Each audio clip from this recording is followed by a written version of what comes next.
My sister abandoned her 1-month-old baby on my freezing porch at 2 in the morning with a note telling me he was my burden now. My parents told me to raise him myself to repay my debt to the family. They thought I was just a lonely, powerless assistant who would quietly clean up their golden child's mess like I always did. So, I smiled, took the baby in, and prepared to show them exactly who they were messing with. What I did next left them homeless, bankrupt, and begging for my forgiveness. My name is Cassidy, and at 35 years old, I knew the exact cost of being the family disappointment. The price was usually paid in forced smiles at Thanksgiving and ignored phone calls on my birthday.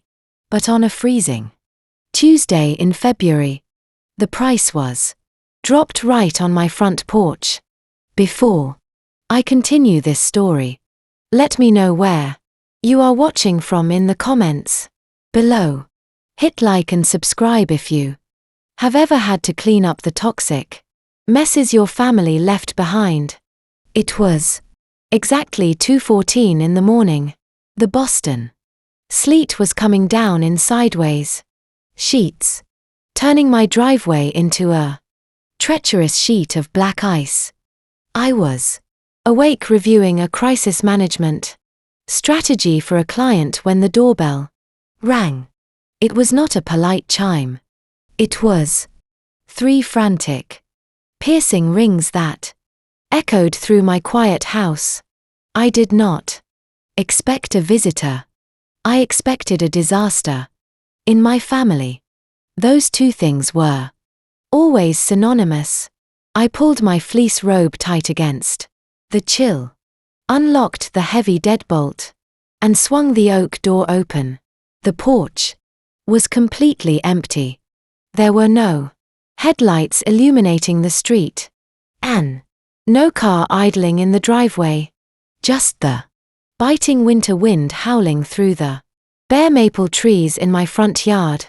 I stepped out shivering and was about to shut the door when a faint muffled sound stopped me dead in my tracks.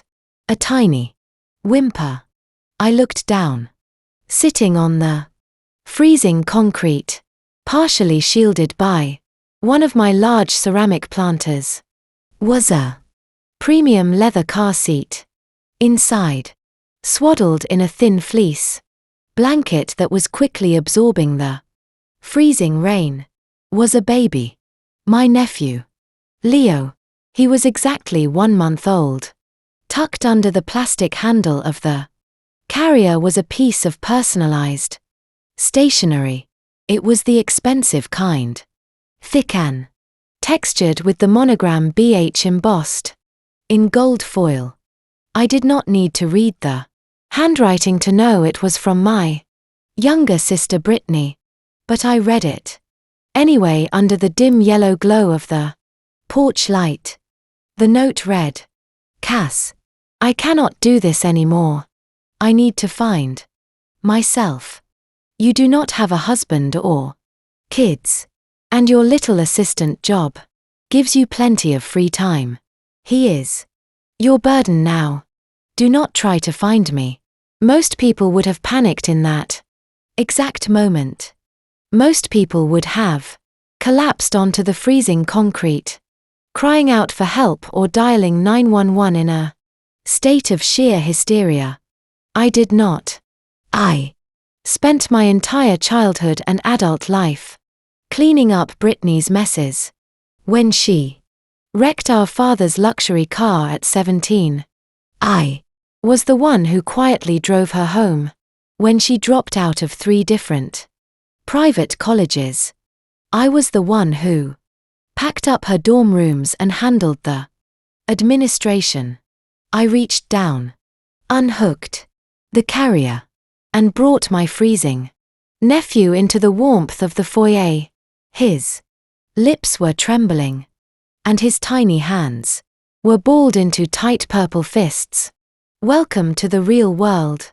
Little man, I whispered carefully, lifting him out of the damp blankets.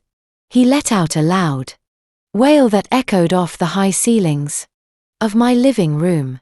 I carried him straight into the kitchen, keeping my breathing slow and measured. I did not panic because my entire career was built on managing disasters. My family thought I was a glorified secretary for a local marketing agency. They had absolutely no idea I was the founder and chief executive officer of Vanguard Crisis Public Relations. I spent my days managing the public relations nightmares of Fortune 500 companies. I handled corporate espionage, embezzlement scandals, and high-profile executive divorces before my morning coffee. A runaway sister was child's play. As I warmed a bottle of emergency formula I kept in the pantry for when my friends visited with their infants, my phone buzzed heavily on the granite counter. It was an urgent text message from Brittany's husband, Jamal. Jamal is an African-American data analyst. A brilliant and kind man. My parents had vehemently opposed simply because his skin color did not match their country club aesthetic and because he only made a standard six-figure salary. His text read, "Cassidy, is she with you? She cleared out our joint savings accounts. All of it. I cannot find Leo." I looked at the baby, who was now eagerly drinking from the warm bottle, his small chest rising and falling steadily against my arm. I picked up my phone with my free hand and typed back a single decisive sentence. "Come to my house right now, Jamal, and bring a lawyer." The very next morning, the winter sun was blindingly bright, reflecting harshly off the fresh sheet of ice that coated my front lawn. At precisely 9 o'clock, my parents' pristine silver Mercedes sport utility vehicle pulled into my driveway. They did not knock. They never did. They let themselves in with the spare key I had foolishly given them 3 years ago for emergencies. "Cassidy, what is this absolute nonsense? You texted us," my mother, Patricia, announced before she even took off her fur-lined winter coat. My mother was a woman who valued public appearances above oxygen. She marched straight into my kitchen, her designer heels clicking sharply against the hardwood floor. She was followed closely by my father, Harrison, who was already impatiently checking his gold watch, as if my house was merely an annoying layover on his way to somewhere far more important. They both stopped abruptly when they saw the portable bassinet situated in the center of my living room. Leo was fast asleep inside, wrapped tightly in a fresh, warm blanket. "Where is she?" Harrison demanded, his face flushing red. His tone held no concern for his tiny, vulnerable grandson. It only held sheer annoyance at the massive inconvenience this situation posed to his perfectly structured Sunday schedule. I did not raise my voice. I simply walked over and handed them the gold-embossed note Brittany had left tucked into the car seat. She left him on the concrete porch at 2 in the morning in the middle of a freezing rainstorm. I stated flatly, "She is gone." Patricia snatched the note from my hand. I watched her eyes scan the elegant handwriting, her perfectly manicured fingernails tapping an anxious rhythm against the paper.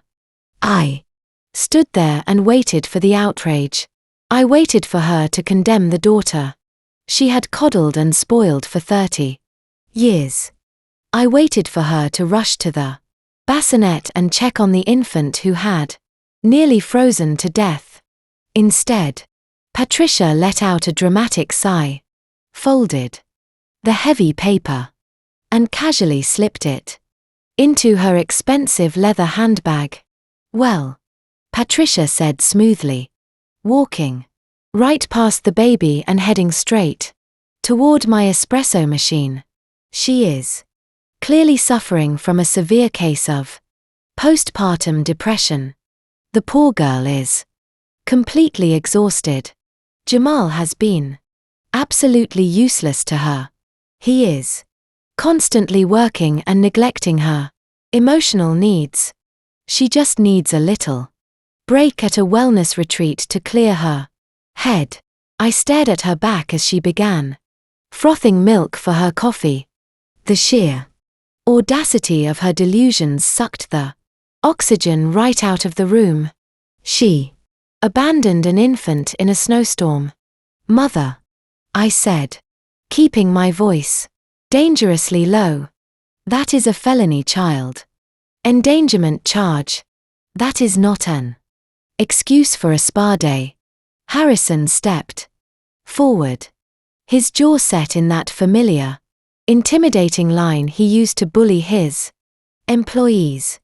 "Watch your tone, Cassidy," he snapped. "Your sister is going through an incredibly fragile time right now. You are her older sister. You have always been solitary. You work that little assistant job from home anyway, so you have plenty of free time. You can watch the boy for a few months until she gets her spark back." I looked at him, genuinely marveling at the sheer audacity. "You want me to raise her child?" I asked. "Oh, do not be so dramatic," Patricia scoffed, turning around to take a delicate sip of the espresso she had just made herself. "It is the very least you can do for this family. We spent thousands of dollars on your braces and your useless liberal arts degree. We always knew you would never give us grandchildren of your own because you refused to settle down. You should consider this a blessing. Besides, you owe us. You owe us for not turning out perfectly like Britney." There it was, the ultimate truth of my existence spoken aloud in my own kitchen. In their eyes, I was nothing more than the family mule.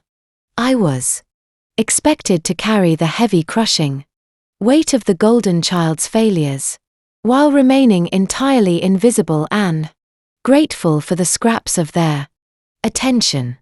5 years ago, those cruel words would have made me cry. 10 years ago, they would have made me yell and scream about the blatant injustice of it all. Today, I felt nothing but a profound, icy clarity.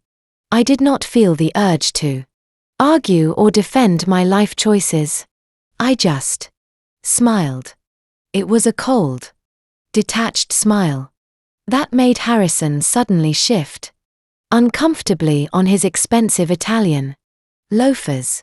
"Fine," I said softly, holding his gaze until he looked away. I turned my back on them and walked toward my home office. I stepped into my home office, closing the heavy French doors quietly behind me. To my family, this room was just a pathetic little corner where I allegedly answered emails and scheduled mundane meetings for a mid-level manager. In reality, it was the absolute command center of Vanguard crisis public relations. My polished mahogany desk held 3 sleek, high-resolution monitors, and my heavy steel filing cabinets were secured with state-of-the-art biometric locks. I bypassed my usual workstation entirely and walked straight over to the high-capacity laser printer sitting in the corner of the room. Waiting on the output tray was a freshly printed stack of dense legal documents. At exactly 4 o'clock this morning, while the baby was finally sleeping, I had woken up my firm's lead family law attorney. I paid him an emergency retainer that rivaled my father's yearly country club membership fee to draft these exact papers immediately. They were completely ironclad. I picked up the top document and quickly scanned the text. It was a formal waiver of guardianship and a complete transfer of temporary medical and legal authority in the state of Massachusetts. If an infant is abandoned, the immediate next of kin usually steps in. My parents, as the maternal grandparents, had unquestionable priority. This document legally stripped them of that priority, explicitly citing their refusal to assume care and transferring all temporary decision-making power directly to me. I grabbed a heavy silver fountain pen from my desk organizer and walked back out to the kitchen. Patricia was currently inspecting her reflection in the dark glass of my modern oven door, carefully adjusting her pearl earrings. Harrison was typing furiously on his smartphone, already mentally checked out of the situation and focused on his golf schedule. Neither of them had even bothered to walk the 10 feet over to the bassinet to look at their tiny sleeping grandson. I set the thick stack of papers down on the granite kitchen island with a soft thud. I placed the silver pen right on top of it. "What is this?" Harrison asked, eyeing the paperwork with immediate suspicion. "Is it a hospital bill? Because I am absolutely not paying for diapers and expensive formula. That is your responsibility now." I kept my expression perfectly neutral. "No, Dad," I said smoothly. "It is just a medical authorization and temporary guardianship waiver. Since you both agreed that I should be the one to watch Leo while Brittany is away at her wellness retreat, I need your signatures." Patricia scoffed, turning away from her reflection. "Why on earth would we need to sign anything? Just watch the boy." "Cassidy, it is really not that complicated." "It is actually very complicated, Mother," I replied, mimicking her condescending tone just enough to sound compliant. "If Leo gets a severe ear infection or if he needs emergency medical care, the hospital will not let me authorize treatment. I am just the aunt. Since Brittany is completely unreachable and you two are the legal next of kin, the state requires your written consent.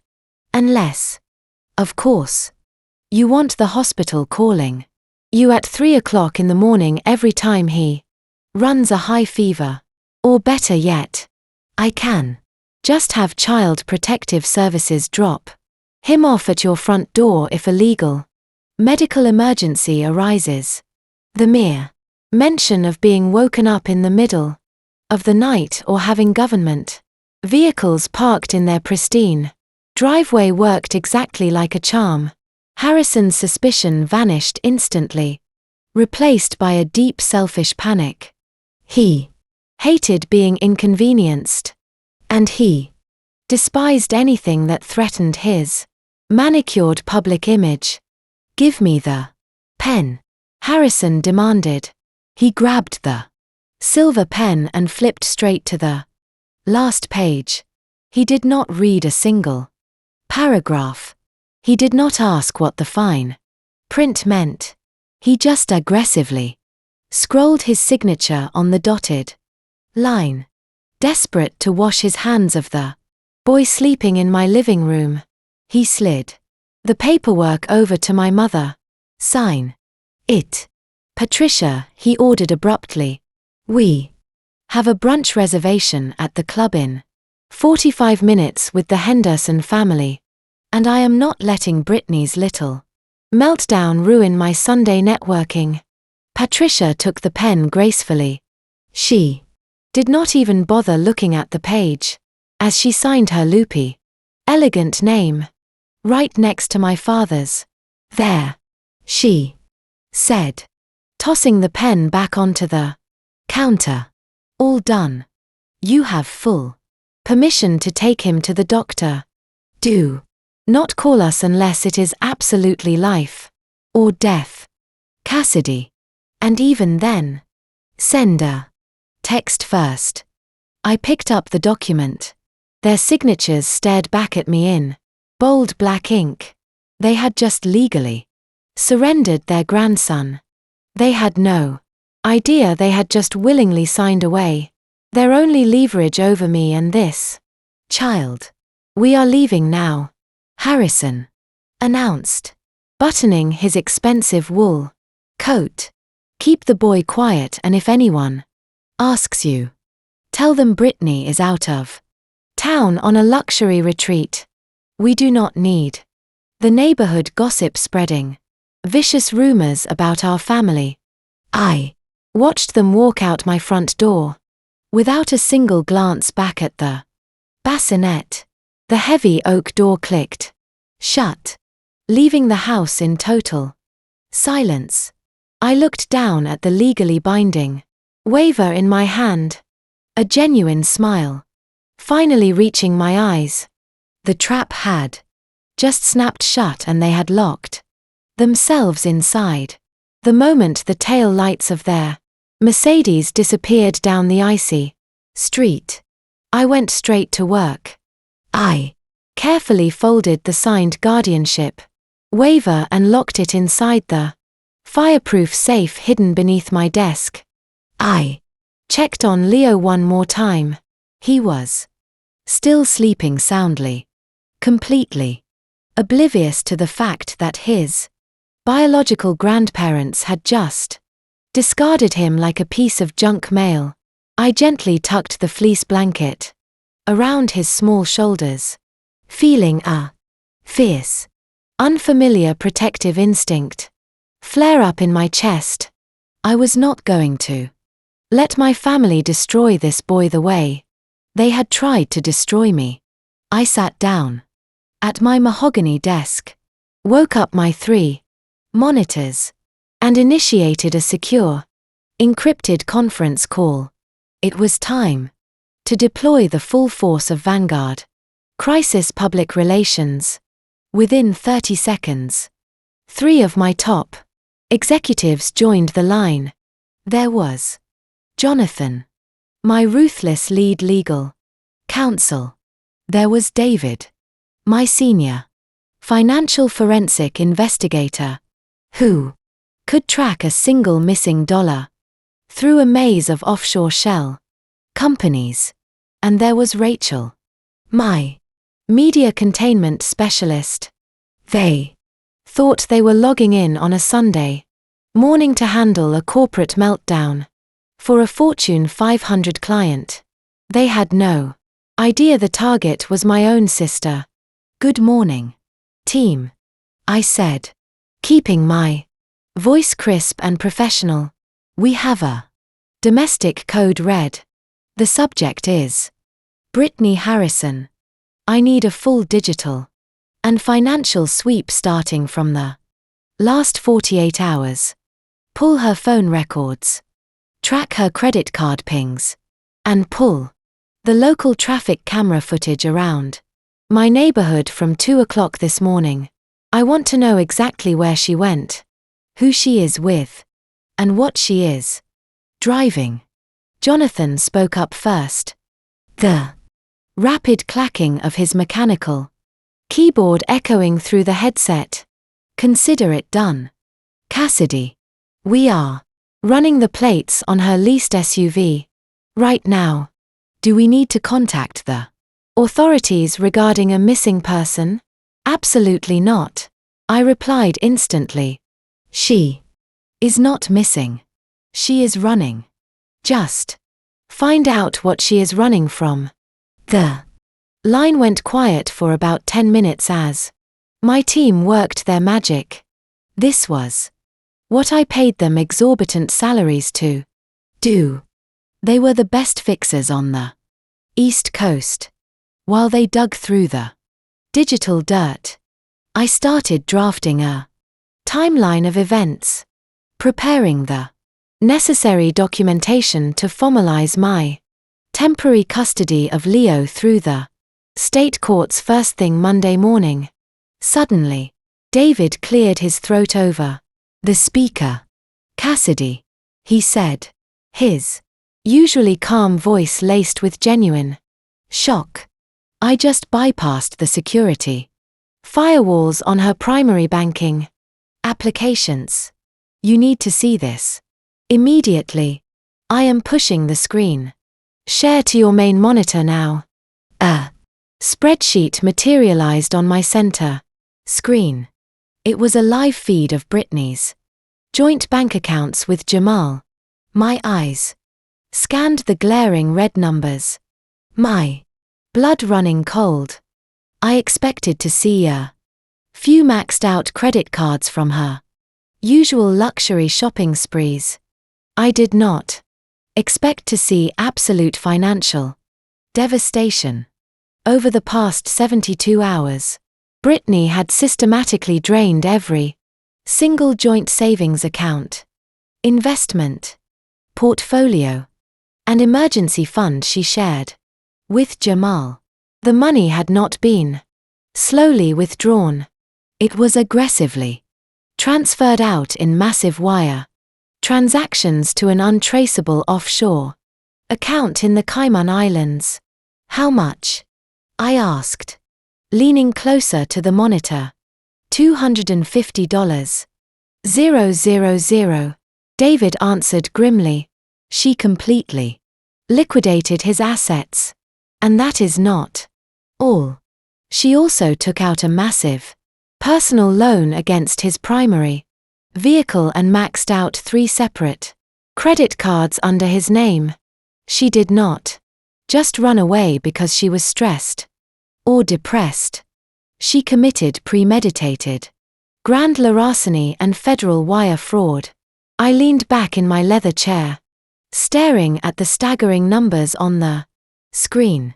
My parents' narrative about her fragile mental health and postpartum depression evaporated instantly.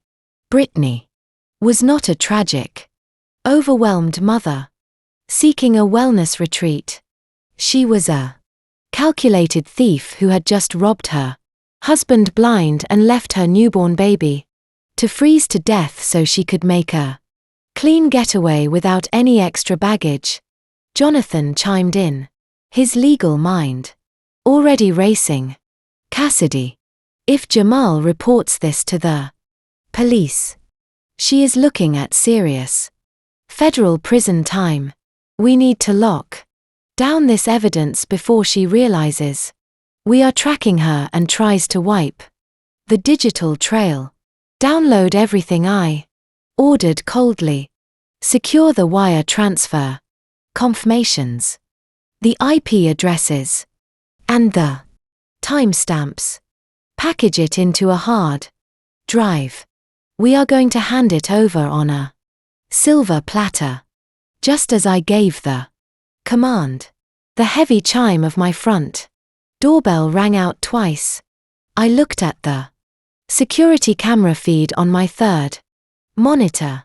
Standing on my icy porch, looking utterly defeated and terrified, was Jamal. He had a thick manila folder in his hands and a police cruiser idling slowly on the street behind him. The first chess piece was officially in play. I watched Jamal through the high-defin security feed for a few seconds.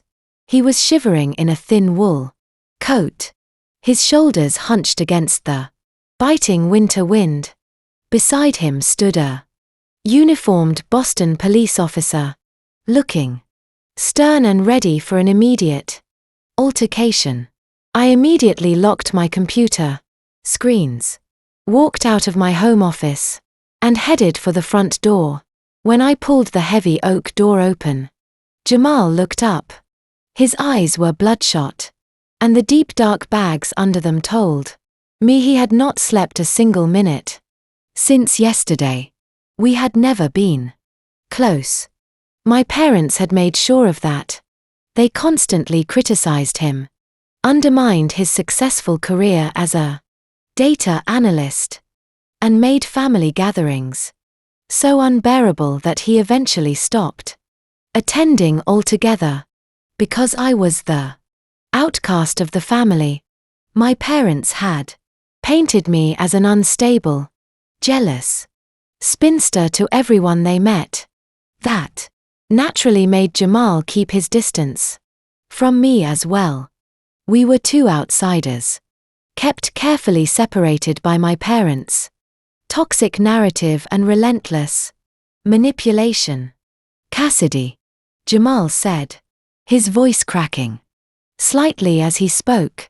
Where is he? Where is my son? Before I could answer, the police officer stepped forward, resting a heavy hand on his utility belt. We received an urgent report of a missing infant and stolen funds. Mr. Davis believes his wife, Brittany Harrison, may have brought the child here to your residence. I did not flinch. My professional instincts took over completely. Officer, please come inside out of the cold, I said calmly, stepping back and holding the door wide open. Both of you. My sister is not here, but my nephew is. He is completely safe and sound. The relief that washed over Jamal's face was so profound. It almost made his knees buckle. He practically pushed past the officer and stumbled into my bright foyer. I quickly led them into the living room where the portable bassinet still sat in the center of the rug. Jamal dropped to his knees on the hardwood floor the second he saw Leo sleeping peacefully under the warm fleece blanket. He reached out with trembling hands, gently touching the baby's tiny cheek as if to confirm he was actually real. Thank God, Jamal whispered softly, a single tear escaping and tracking down his frozen cheek. Thank God you are okay. The officer took out a small black notepad. So the child was dropped off here at your home. Did your sister explain where she was going? Or when she would return? I shook my head and handed the officer the gold embossed note Brittany had left with the car seat. I found him on my front porch at 2 o'clock this morning in the middle of the sleep storm. My sister left this note and completely vanished. She did not call and she did not ring the doorbell. It was pure luck that I was still awake working and heard him crying outside. The officer read the cruel note, his professional demeanor slipping into visible disgust. She left a 1-month-old baby outside in freezing temperatures. Yes, I confirmed steadily. And earlier this morning, my parents came over. They refused to take any responsibility for him, claiming Brittany just needed a wellness retreat. But they did sign this legal document. I walked over to the kitchen island, retrieved a copy of the guardianship waiver from my folder, and handed it to the officer. It legally transfers temporary medical and caretaking authority to me, signed by the maternal grandparents. I was actually preparing to file for emergency temporary custody with the family court. tomorrow morning to protect him.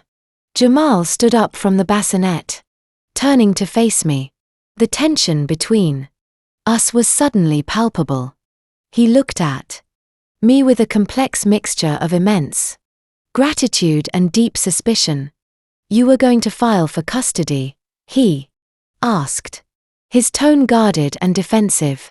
"Cassidy, I am his father. He belongs with me, not you or your parents."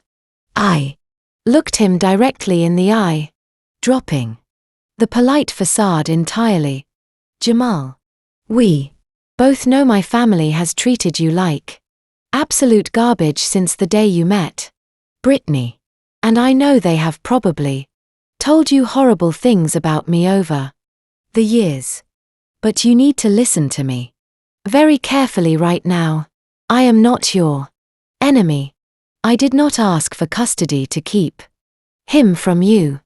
I did it to build an unbreakable legal wall so my parents cannot use him as a pawn when they realize the massive mess Brittany just created." Jamal frowned deeply, crossing his arms over his chest. "What do you mean by a massive mess?" I told the police. "She cleared out our joint bank accounts. It is incredibly bad. But it is just money." I took a deep breath. "It is much worse than that. Jamal, you need to tell the officer to step outside for a few minutes and then you need to come look at my computer screen. I have hard evidence of what Brittany actually did, and it is going to change absolutely everything." Jamal turned back to the police officer standing in my foyer. "Officer, would you mind giving us 5 minutes in private?" Jamal asked, his voice tight with suppressed emotion. "I need to see whatever evidence she is talking about before we proceed with any official statements." The officer nodded, slowly patting his heavy radio belt. "I will be waiting right outside in my cruiser. Mr. Davis, take your time. But do not touch or alter any evidence on that computer." The heavy front door clicked shut, leaving Jamal and me alone in the quiet house, save for the soft, rhythmic breathing of the baby in the living room. "Follow me," I said, leading him down the short hallway to my home office. I pushed open the French doors and gestured to the leather chair opposite my mahogany desk. Jamal sat down heavily, resting his face in his hands for a long moment. "Before I show you this, you need to understand that my team is currently tracking her digital footprint," I explained, tapping the keyboard to awaken the monitors. "But first, you need to tell me exactly how she managed to liquidate $250,000 without triggering fraud alerts or requiring your dual authorization." Jamal let out a bitter, exhausted laugh. "She did not just take the money, Cassidy. She laid a trap. 2 days ago, while I was at work, she went to the local precinct. She filed a domestic disturbance report and requested an emergency temporary restraining order. She told them I had become violently unstable, that I had physically threatened her and the baby, and that I was planning to drain our accounts and flee the state. It was a complete and utter lie. But she played the terrified victim perfectly. Because of her false report, the bank granted her immediate emergency access to our joint funds under a domestic abuse exemption. She legally locked me out of my own life.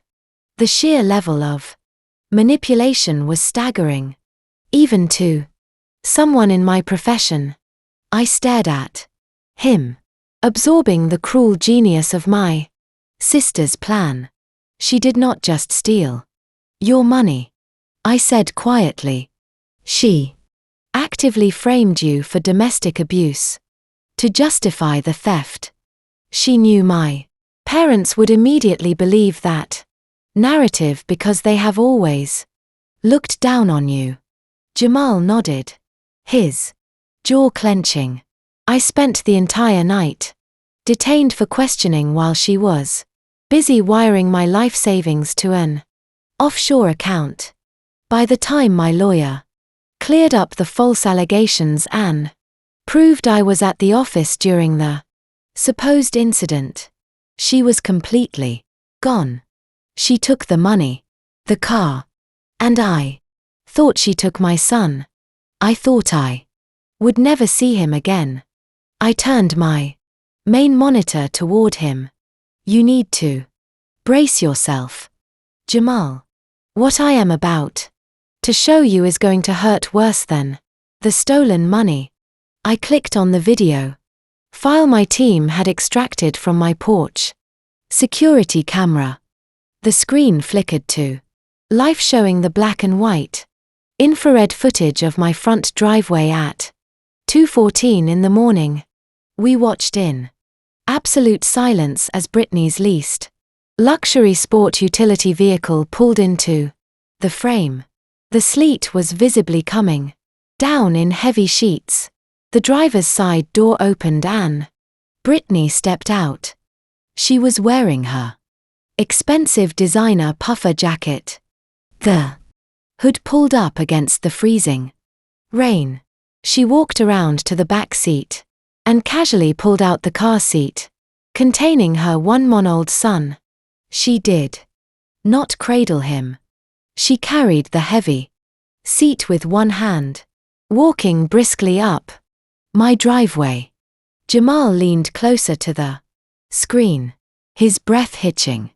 She marched straight onto the porch, dropped the car seat carelessly onto the concrete floor, and shoved the envelope under the plastic handle. She did not lean down to check if he was warm. She did not hesitate or cry. She simply turned her back, walked to her warm car, and sped off into the dark night without a single backward glance. The video ended, leaving a frozen frame of her tail lights disappearing down the street. Jamal sat perfectly still. The heartbreak in his eyes was rapidly shifting into something entirely different.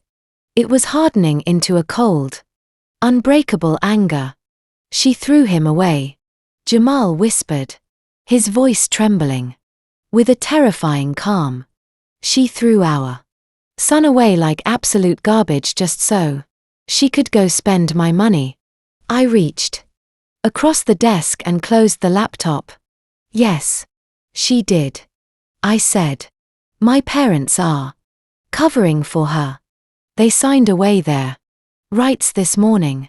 So, the question is, what are we going to do about it? We are going to destroy her, Jamal said. I nodded slowly, letting the heavy gravity of his words settle in the quiet room. Destroying my sister was not just a fleeting emotional reaction. It was now a necessary operational objective. Good, I replied, my voice perfectly steady. If we are going to do this correctly, we cannot afford to be emotional. We have to be entirely surgical right now. Brittany thinks she has completely won. She thinks you are permanently trapped by her false police report.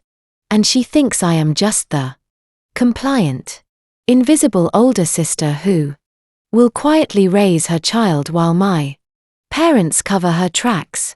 We will let them believe that false narrative until the precise moment we spring the trap. Jamal exhaled a long, shaky breath, aggressively rubbing his temples. I cannot go back to my house right now, Cassidy. The police temporarily seized it as a potential crime scene because of her fabricated domestic violence claim. Even if they had not locked it down, I refused to be in the place where she planned this massive betrayal. I had already anticipated this exact problem. You are not going anywhere, I told him firmly. You are staying right here. The guest bedroom is yours for as long as you need it. Leo desperately needs his father, and I need a capable partner in this fight. We are going to lock this house down, pool our resources, and build a legal case so airtight that neither Brittany nor my parents will ever recover from the impact. Jamal looked at me. The years of awkward family dinners and manufactured distance melting away in an instant. Thank you, Cassidy. I truly mean it. That same afternoon, Jamal officially moved into my guest room with nothing but a small duffel bag of clothes his lawyer had managed to retrieve. The transition was remarkably seamless. For the first time in my entire life, I was not alone in dealing with the radioactive fallout of my family's toxic behavior. We quickly fell into a silent, highly efficient routine. We became an unexpected co-parenting unit, operating like a trained military squad. When Leo woke up crying at 3 o'clock in the morning, Jamal was already warming the milk bottle while I changed his diaper. When Jamal had to spend hours on the phone with his legal team, meticulously untangling the financial mess Brittany had left behind, I took Leo into my home office, gently rocking him in my lap while I directed my public relations firm. We rarely spoke about how physically exhausted we were. We simply did not need to. The shared betrayal bonded us significantly tighter than any blood relation ever could have. During the day, my house transformed into a fortified war room. I brought in Vanguard Crisis Public Relations top security contractors to immediately upgrade the perimeter. We installed state-of-the-art hidden cameras, reinforced the exterior doors, and set up a secure encrypted server in the basement to safely store the growing mountain of digital evidence. My financial forensic investigator worked directly alongside Jamal's defense lawyers. Together, they meticulously tracked every single stolen dollar, mapping out a blatant, undeniable trail of federal wire fraud and international money laundering. Meanwhile, I focused my professional expertise heavily on my parents. I knew Patricia and Harrison better than anyone else, which meant I knew exactly how they would try to spin this catastrophic disaster to protect their pristine social standing. I tasked my media containment specialist with continuously monitoring my parents' digital footprints. We permanently archived every text message, every social media post, and every email they sent regarding the situation. As the days quietly turned into weeks, Jamal and I watched Leo begin to genuinely thrive. The fragile, freezing infant we had rescued from the porch was rapidly transforming into a smiling, healthy baby boy who recognized his father's voice and grasped my finger with surprising strength. Every time Leo smiled, the protective fire in Jamal's eyes burned a little brighter. He was an incredible patient father, entirely contradicting the vicious lies my family had always told. One evening, after putting Leo to sleep, Jamal walked into my office. I was Reviewing the finalized temporary custody orders the family court judge had quietly granted us thanks to the waiver my parents foolishly signed. Jamal sat down and placed a thick stack of printed bank statements on my desk. My lawyers just confirmed it, Jamal said smoothly. The offshore accounts are frozen. The feds flagged her passport, and I received a notification that she tried to use a cancelled credit card at a luxury resort in Cabo. She is running out of money.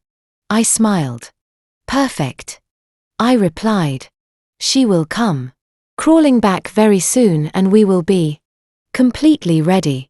But while we waited for my sister to hit absolute rock bottom, my parents decided to launch an offensive of their own.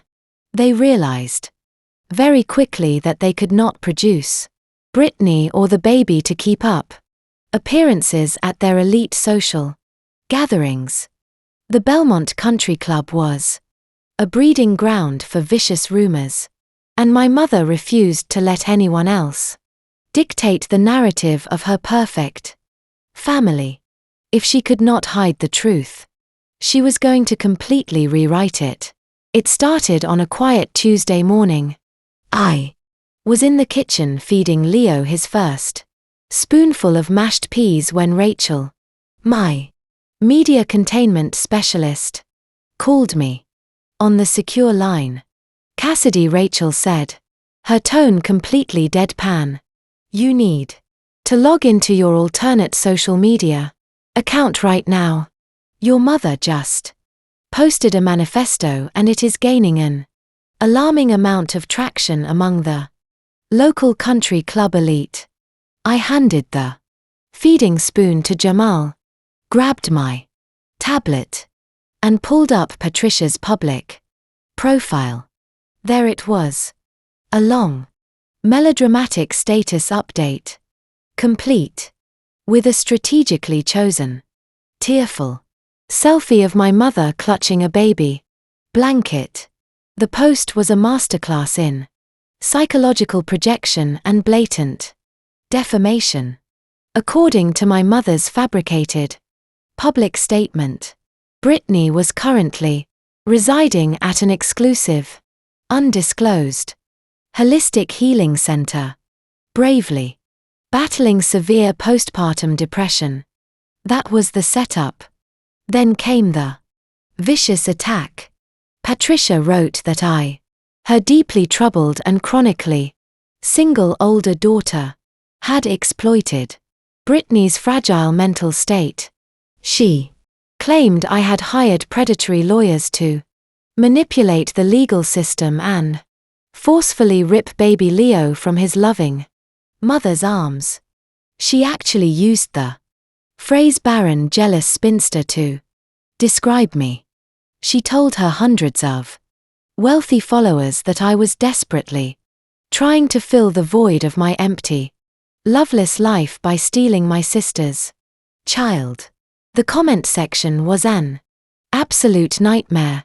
Aunts, uncles, and my parents' wealthy friends were flooding the post with prayers for Britney, an absolute disgust for me. They called me a monster. They called me a bitter, lonely woman who could not get a man. So I decided to kidnap a baby instead. They completely erased Jamal from the narrative, making absolutely no mention of the fact that the child's biological father was living with me and actively caring for his son. Jamal read the post over my shoulder. I felt his entire body tense with pure rage, his hands balled into fists and his jaw locked tightly. I am driving over there right now, Jamal said, his voice dropping to a dangerous whisper. I am going to stand in the middle of their stupid country club dining room and tell everyone exactly what their precious daughter did to me and my son. I reached out and grabbed his arm firmly. No, you are not I commanded softly. You are going to sit right here and feed your son his breakfast. Jamal looked at me like I had lost my mind. Cassidy. They are publicly destroying your reputation. They are calling you a kidnapper and a jealous spinster. How can you just sit there and let them lie to the entire world about you? I took a slow, calming breath and looked back at the tablet screen. Because Jamal, I am a crisis public relations expert. I explained patiently. The first rule of a smear campaign is that you never interrupt your enemy when they are making a massive legally actionable mistake. What my mother is doing right now is not just rude. It is textbook defamation.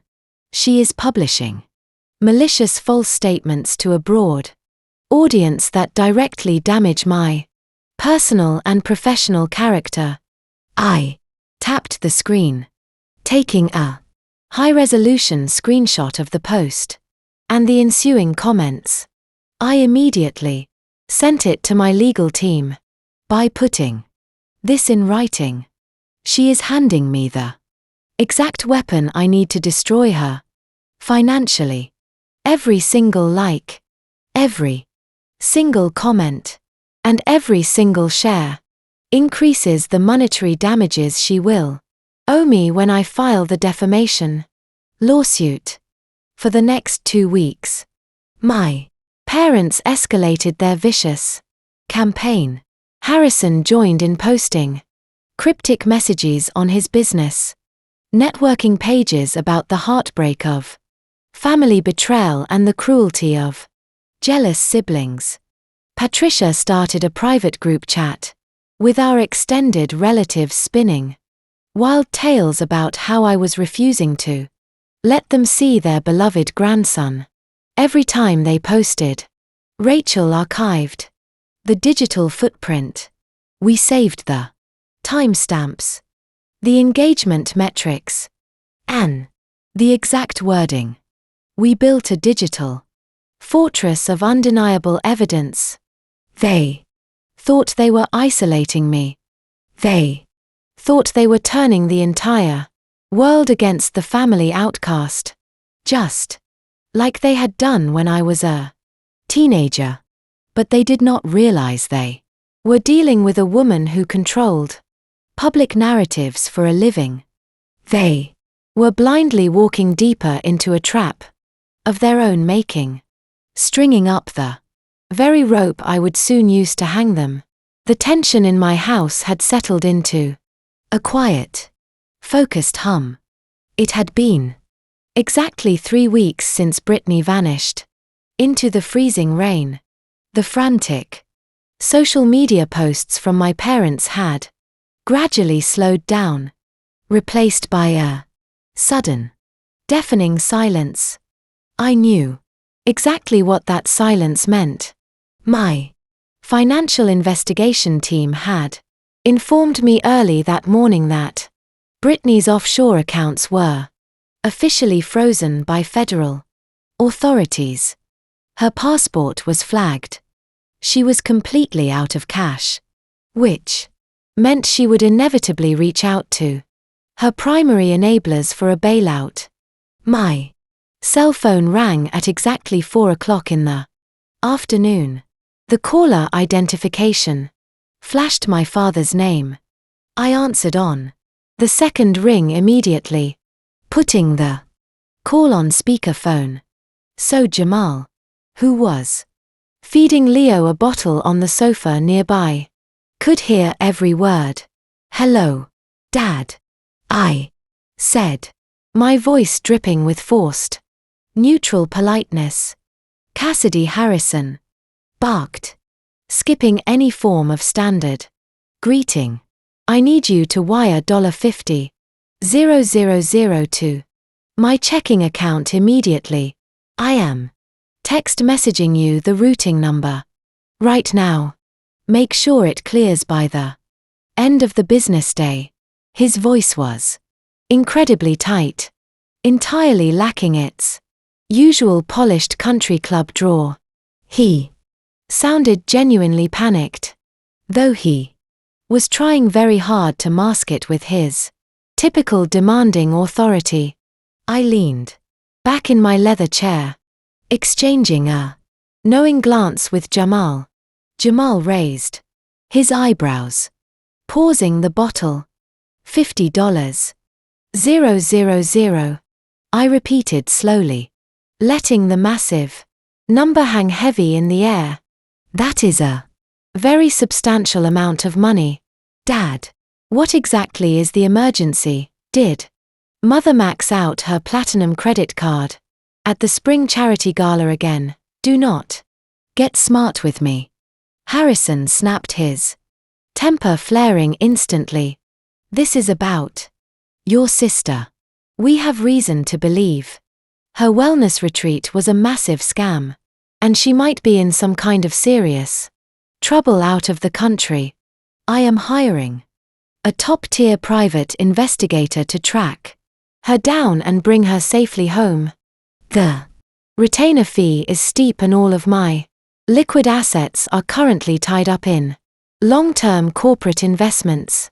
You have a decent savings account from your little assistant job. Send the money right now. It was almost laughable. He was lying through his teeth. My team knew exactly where Brittany was. She was currently stranded at a luxury resort in Cabo San Lucas.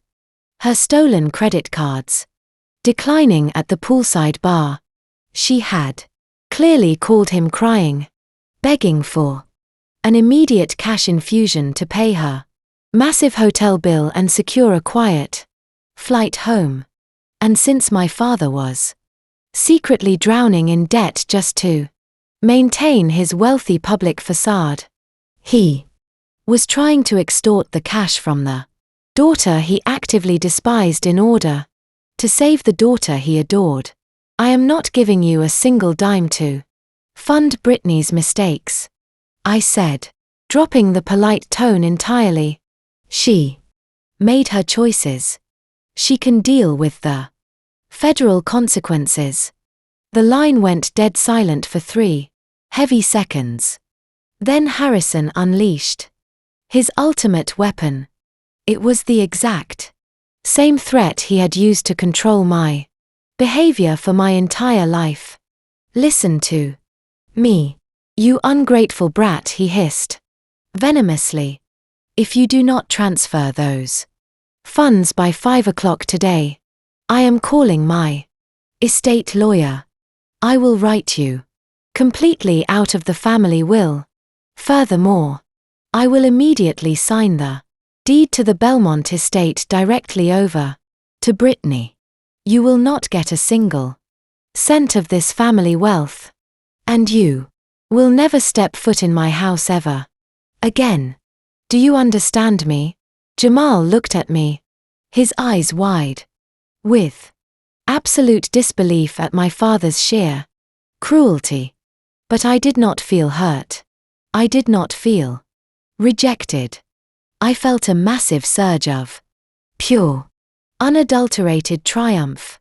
A genuine laugh bubbled up in my chest, and before I could stop myself, I laughed out loud, directly into the phone receiver. "Ah, you laughing at me?" Harrison roared, the sound echoing through my quiet office. "I am Dad," I replied, my voice as cold as ice. "Go ahead and call your lawyer. Sign the entire estate over to Brittany. Cut me completely out of the will.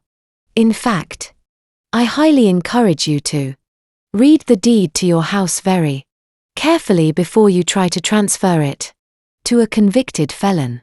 Have a wonderful afternoon." I pressed the end call button before he could utter another word. The room fell silent again. Jamal stared at me, completely baffled by my reaction. "Cassidy, why did you just tell him to sign his house over to her?" he asked. They live in a $3 million mansion. That is a massive asset to just throw away. Out of spite. I smiled, unlocking my bottom desk drawer and pulling out a thick sealed manila envelope. They live in a $3 million mansion that they lost to bank foreclosure 3 years ago when they secretly paid off Britney's previous legal debts. I explained smoothly. They think a private investment firm restructured their mortgage to save them from public bankruptcy. But Vanguard Crisis Public Relations uses a variety of anonymous shell companies for real estate acquisitions. I bought their foreclosed debt. Jamal. They are not paying a mortgage to the bank. They are paying me rent. 4 months drifted by in a peaceful blur. Spring arrived in Boston, melting away the bitter ice and replacing dreary skies with vibrant sunlight. Inside my fortified home, our unconventional family dynamic blossomed into something genuinely beautiful. Leah was now a healthy, laughing 5-month-old boy who had stolen both of our hearts. Jamal had transformed from a devastated husband into a fiercely devoted father. We co-parented, seamlessly functioning as an airtight team while my legal and investigative units quietly finalized the destruction of my sister and parents. We were waiting for the perfect moment to strike. The universe handed us the ultimate catalyst. It happened on a crisp Tuesday morning. Jamal was sitting at my kitchen island feeding Leo when his cell phone began vibrating endlessly. He answered the call from his lead corporate attorney, listened for exactly 2 minutes, and slowly lowered the phone to the granite counter. His eyes were wide with a mixture of shock and profound validation. "Cassidy Jamal," said his voice barely above a whisper. "The intellectual property lawsuit against my former tech employer just settled out of court.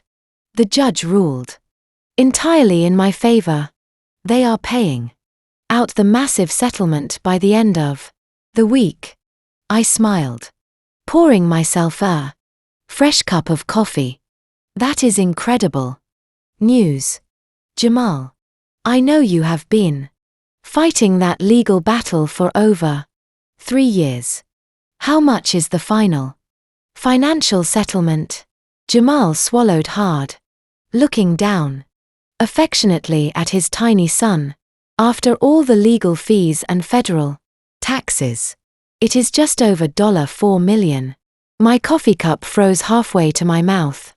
That was not just a comfortable settlement. That was generational wealth. It was the kind of money that made immediate headlines. And sure enough, within 48 hours, a prominent financial news outlet published a detailed article about the massive tech settlement, prominently featuring Jamal's name. I read the article on my tablet and immediately knew our quiet period of peace was officially over. Blood in the water always attracts desperate sharks, and my sister had the absolute best sense of smell in the ocean. Exactly 3 days after the article went live, the peace of my quiet suburban neighborhood was violently shattered. I was in my home office reviewing a quarterly public relations report when the heavy brass knocker on my front door began pounding frantically. It was the desperate, aggressive hammering of someone who felt entirely entitled to enter my private space. I pulled up the exterior security camera feed on my monitor. Standing on my front porch, glaring furiously at the solid oak door, was Britney. She looked Absolutely nothing like the polished, arrogant, golden child who had abandoned her baby in the sleet 4 months ago. Her expensive blonde hair was brassy and unkempt, tied back in a messy knot. She was wearing expensive designer clothes, but they looked very wrinkled and slightly oversized.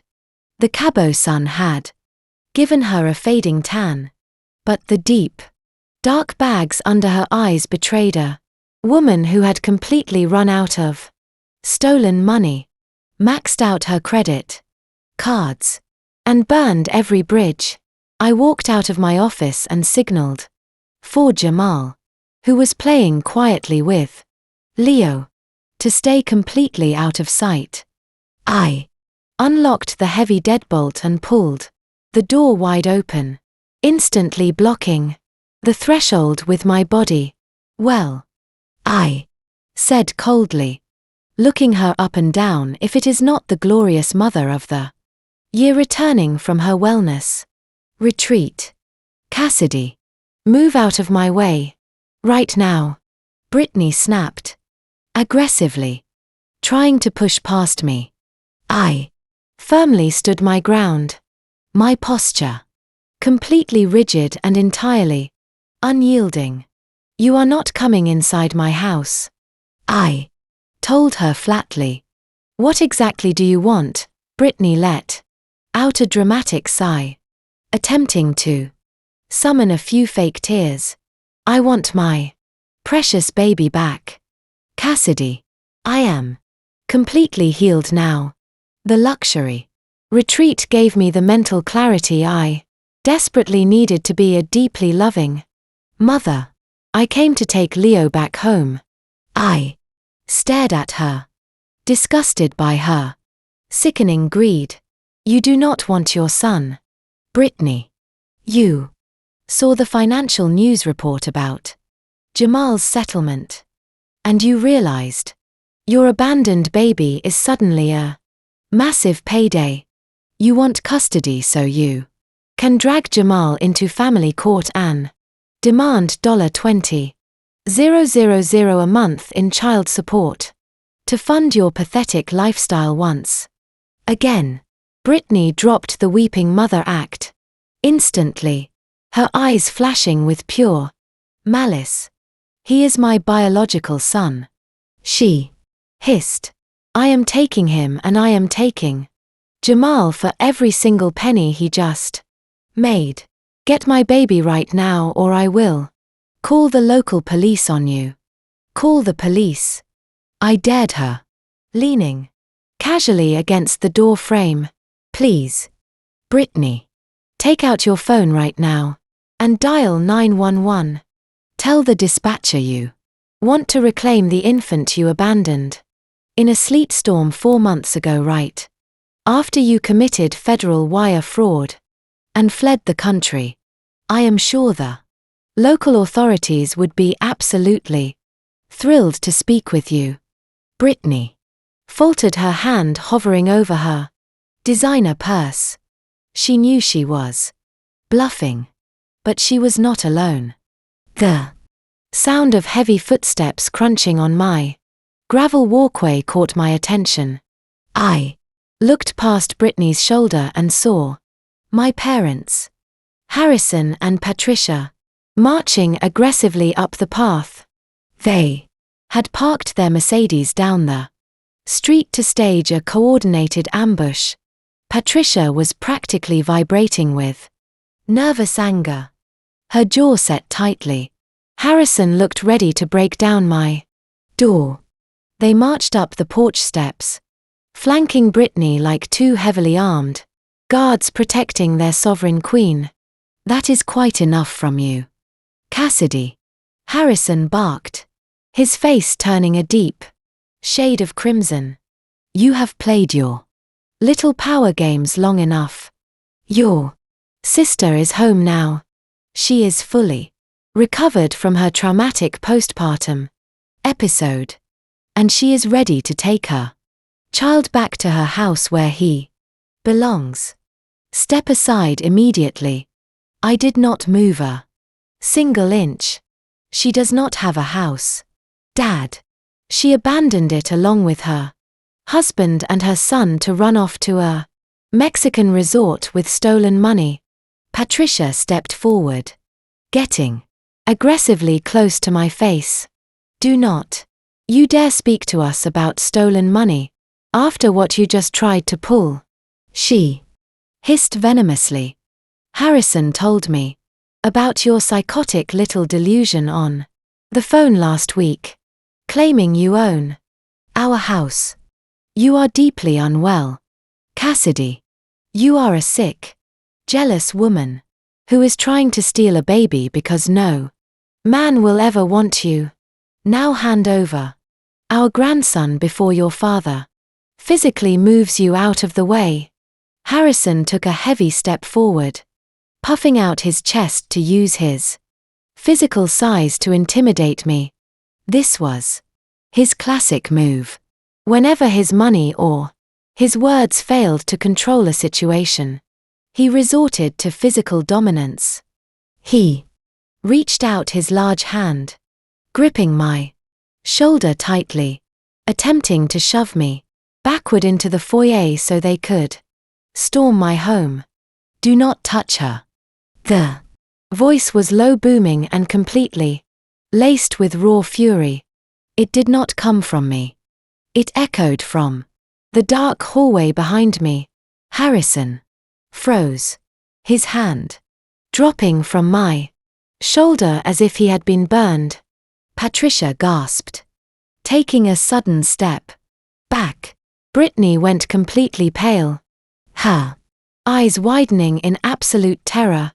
I stepped aside, allowing Jamal to walk out of the shadows and directly into the afternoon sunlight pouring through the open doorway. He looked entirely different from the broken, desperate man who had shown up on my porch 4 months ago. He was wearing a sharply tailored suit, standing tall, his posture radiating absolute authority and unyielding power. Jamal. Patricia stammered, entirely caught off guard. What on earth are you doing here? I live here, Jamal answered coldly, his gaze fixed dead on Brittany. I have lived here for 4 months, raising the son you threw away like yesterday's garbage. Brittany recovered her composure, her greed quickly overriding her fear. Perfect, she sneered, crossing her arms. You are both here. That makes this much easier. Jamal, I am the mother of that child. I am taking him with me right now, and my lawyer will be contacting you tomorrow morning to discuss my monthly child support payments. You owe me half of that tech settlement and you know it. Jamal did not yell. He did not lose his temper. He simply raised his right hand, revealing 2 crisp, legally stamped documents he had been holding at his side. He held them up so the afternoon sun illuminated the bold black text and the official court seals. Actually, Brittany, I do not owe you a single dime, Jamal said, his voice deadly calm. And you are not taking anyone anywhere. He stepped forward and shoved the first document directly against Brittany's chest, forcing her to grab it. This is a court-ordered state-certified DNA test, he stated firmly. It proves my absolute biological paternity of Leo. And this second document is a permanent active restraining order signed by a family court judge just 3 days ago. It explicitly forbids you from coming within 500 feet of me, my son, or this residence. If you do not step off this property immediately, I will have you arrested for violating a direct court order. The silence that followed Jamal's powerful declaration was absolute and incredibly heavy, pressing down on all of us. The crisp spring breeze seemed to vanish completely from the porch, leaving only the uncomfortable sound of Harrison's ragged, angry breathing filling the quiet void. Brittany stared in utter disbelief at the legally binding documents in Jamal's outstretched hand, as if they were venomous snakes ready to strike. The brutal reality of the restraining order was a direct fatal blow that shattered her lifelong narcissistic delusion. She had fully expected to waltz right into my house, grab the infant she had carelessly discarded, and marched straight into family court to secure a massive slice of Jamal's $4 million settlement. Instead, she was standing on my front porch, legally barred from even breathing the same air as her own biological son. But before Brittany could fully process the sheer magnitude of her defeat, my mother completely snapped. Patricia, a woman who had spent her entire adult life meticulously cultivating an image of elegant, restrained perfection at the Belmont Country Club, lost her mind entirely. Her carefully maintained facade shattered into a million jagged pieces, her face contorted into an ugly, vicious mask of pure, unadulterated hatred.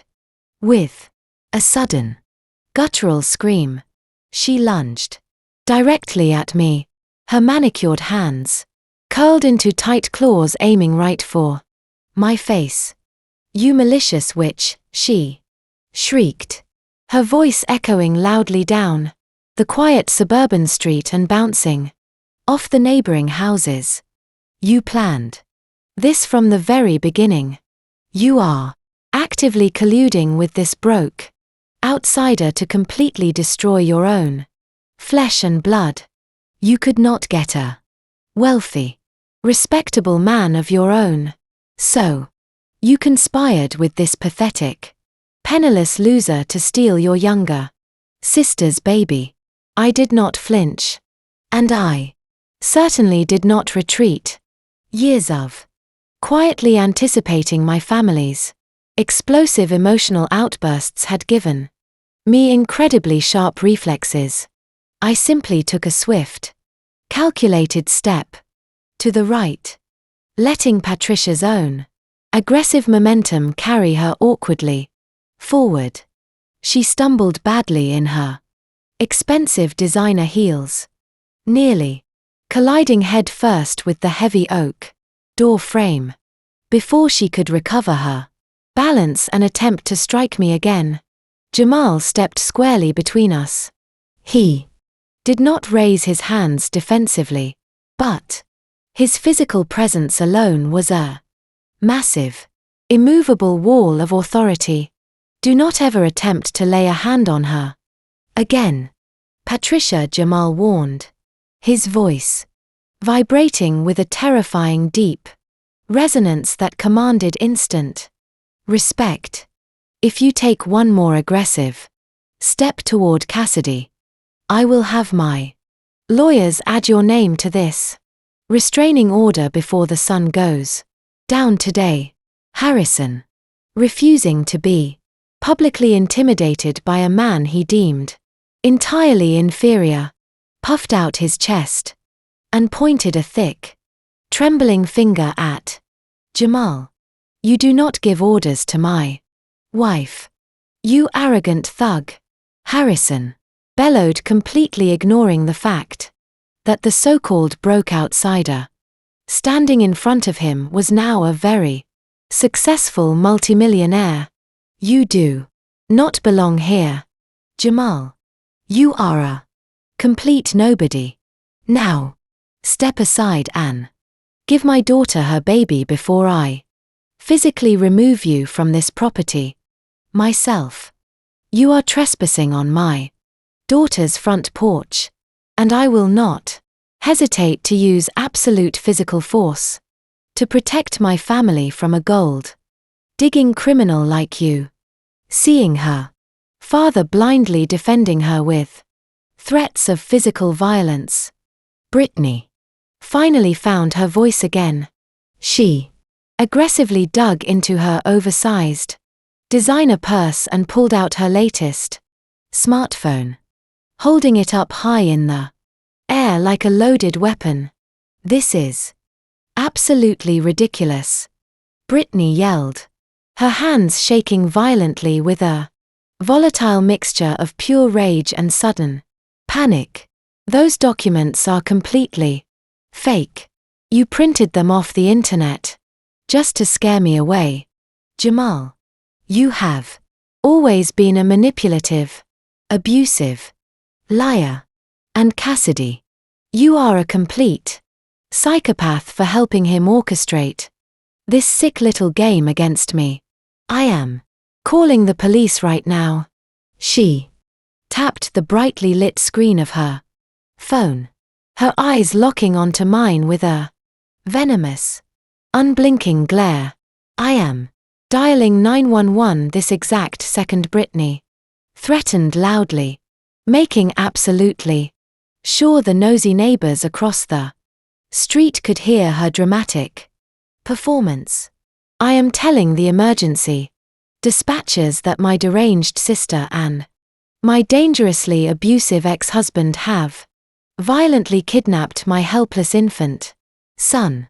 I will tell them you are holding him hostage inside this cold house. Against my will, they will send a dozen armed police officers to forcefully arrest both of you for severe felony kidnapping, and I will be proudly walking out of here with Leo safely in my arms in exactly 5 minutes. You are finished. Do you understand now? Go ahead and press dial, Brittany," I said, leaning comfortably against the doorframe. "I am begging you to make that call. Tell the police to come to this exact address. But before you do, you should know that the local precinct already has a massive file with your name on it. It includes the security footage of you dumping a newborn baby on freezing concrete, the fraudulent domestic abuse report you filed against Jamal, and the banking records proving you committed federal wire fraud. So, please call them right now. It will save the federal authorities the trouble of tracking you down." Brittany stared at her phone screen, her thumb hovering over the keypad. Her bravado was crumbling rapidly. Her hand shook so violently she nearly dropped the device. She looked up at our father silently, begging him to fix the situation like he always did. But Harrison was completely silent. He was staring intensely at Jamal, entirely thrown off balance by the brutal reality of the multi-million-dollar settlement and the binding restraining order. "Put the phone away and step inside," I commanded, my voice slicing clearly through the heavy tension. "All three of you, step into the foyer. I have something you desperately need to see before you leave my property." They hesitated, but their desperate curiosity and total lack of leverage forced them to comply. Jamal took a strategic step back, allowing them to enter my home. I led them straight into the kitchen, stopping firmly behind the large granite island. I reached into my leather briefcase, resting on the counter, and pulled out a crisp white legal folder. Harrison slammed his heavy hand down on the granite surface, trying to regain control of the room. "I do not care what fake legal documents you have printed out, Cassidy," he growled. "We are taking the boy home today. You cannot just legally steal a child from his biological mother. I opened the folder and pulled out a single sheet of paper.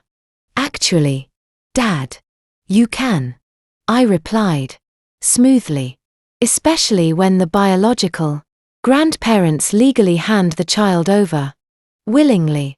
I placed the paper on the smooth granite and slid it directly across the kitchen island toward him. Harrison looked down, his brow furrowed. In deep confusion, Patricia leaned in, close beside him, squinting at the page. It was the exact document they had hastily signed in this very kitchen 4 months ago, right before rushing off to their Sunday brunch. What is this? Patricia demanded, her eyes darting across the dense legal jargon. That is the voluntary waiver of temporary guardianship and medical authority, I explained with deliberate precision. The morning you both refused to take responsibility for Leo, claiming Brittany was simply at a wellness retreat. I had my corporate legal team draft this. You signed it without reading a single paragraph because you were terrified of being inconvenienced. That signature legally established me as Leo's primary caretaker. Harrison went entirely pale. You tricked us, he hissed, his voice dropping into a dangerous tone. You manipulated us into signing away our rights. I did not manipulate anything, I shot back instantly, leaning over the island. I gave you a choice to protect your helpless grandson, and you chose your golf game instead. But that document was only the very first step. It gave my lawyers the necessary legal standing to approach the state family court on Jamal's behalf. I reached into the folder again and pulled out a much thicker document. It was securely bound, with a blue legal cover and stamped with the official raised seal of the Massachusetts Family Court. I dropped it heavily onto the granite island. The loud thud echoed in the quiet room. What is that? Brittany whispered, her voice cracking with genuine, unadulterated fear. That is the final nail in your coffin, I told her coldly. When a mother abandons a 1-month-old infant outside in freezing temperatures, the state of Massachusetts considers it severe felony child endangerment. When my legal team presented the porch security footage to the judge, along with the concrete evidence of your premeditated financial crimes and your immediate flight from the country, the court moved with unprecedented speed. Brittany reached out with trembling fingers and pulled the heavy document toward her. She flipped open the cover, scanning the bold text on the first page. They did not just grant Jamal full legal and physical custody, I continued, my voice echoing with absolute finality. The judge determined, you are a clear and present danger to the child. The court has officially and permanently severed your parental rights. Brittany, you are no longer his mother in the eyes of the law. You have zero claim to custody, zero claim to visitation, and absolutely zero claim to Jamal's financial settlement. A choked guttural sob ripped from Brittany's throat. She dropped the document as if it were literally on fire. She collapsed onto the hardwood floor of my kitchen, burying her face in her hands, weeping hysterically. For the very first time in her privileged life, there was no bailout, no convenient excuse, and absolutely no escape. Get off my floor and get out of my house, I told Brittany, my voice completely devoid of any Sympathy. You have exactly 10 seconds. To leave before Jamal calls the police. To report a direct violation of a federal court order. Harrison roughly grabbed Brittany's arm, hauling her up from the hardwood floor. His face was a rigid mask of pure humiliated fury. He pointed a trembling finger at me. This is not over. Cassidy. He sneered, his chest heaving with rage. You think you can use a corrupt family court judge to steal my grandson and humiliate this family? I will absolutely destroy your life for this. You have absolutely no idea what I am capable of. I do not care what you are capable of, I replied coldly, opening the front door wide. Leave my property right now. Patricia practically dragged the loudly sobbing Brittany out the door with Harrison storming close behind them. I slammed the heavy oak door shut and locked the deadbolt, the loud click echoing with finality through the quiet foyer. Jamal let out a massive shuddering breath, leaning heavily back against the wall. He looked at me, a complex mixture of exhaustion and profound relief washing over his face. We actually did it, he whispered. We won the legal battle. I corrected him gently, walking over to check the security camera feed. But we have not won the war. My father operates entirely on ego and public perception. We just stripped him of both in private. He is going to retaliate. And he is going to do it in the only arena he truly understands. He will try to use his social influence to force our hand. I was entirely right. My father simply could not accept defeat, especially from the daughter he had spent 35 years actively belittling. Exactly 1 week later, a heavy cream-colored envelope arrived in my mailbox via certified courier. It was sealed with my parents' custom gold wax crest. I opened it while Jamal was feeding Leo in the kitchen. Inside was an incredibly ornate, formally printed invitation.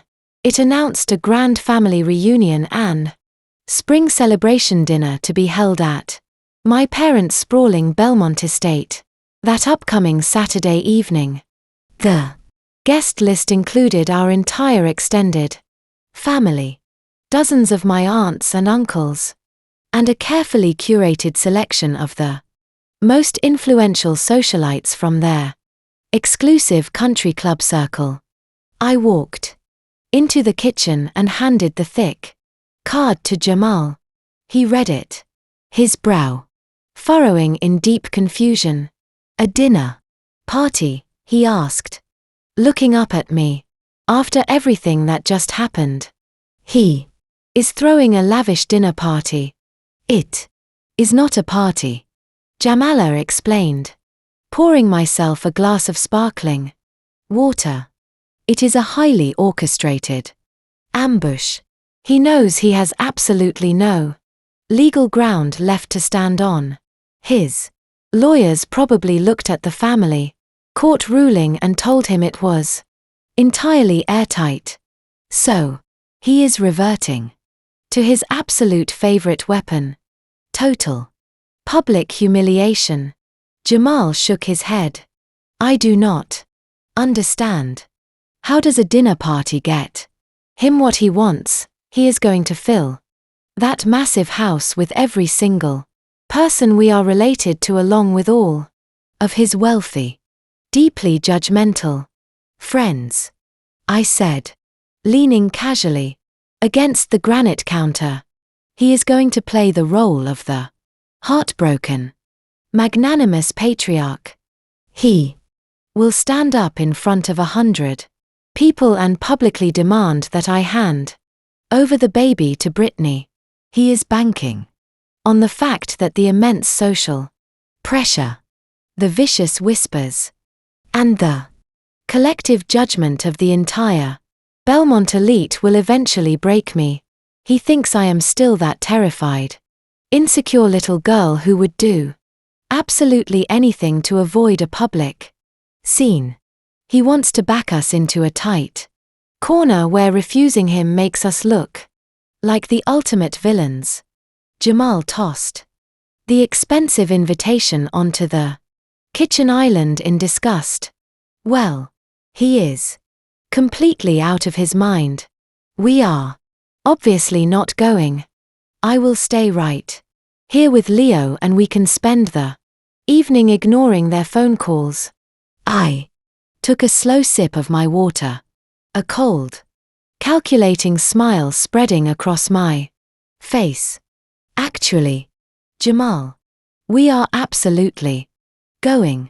We are going to dress in our very best clothes. We are going to walk right through their front doors. And we are going to let him gather his massive audience. Jamal stared at me completely stunned by my response. Cassidy, why would we willingly walk straight into a firing squad? Because I replied softly, my eyes locking onto his. My father went through a lot of trouble to gather every single person who has ever looked down on us into one single room.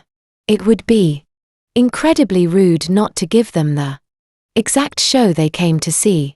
I have spent my entire life biting my tongue to protect their fragile fake reputation. I am done protecting them. I am going to use his own stage to burn his entire kingdom to the ground. Jamal looked at my determined expression for a long moment before a slow knowing grin finally broke across his face. Tell me exactly what to wear, he said. Saturday evening arrived with a crisp, clear spring breeze that swept through the perfectly manicured grounds of the Belmont Country Club. My father had apparently changed the venue at the last minute, realizing our family estate was currently owned by an anonymous corporate entity that might notice an unauthorized massive gathering.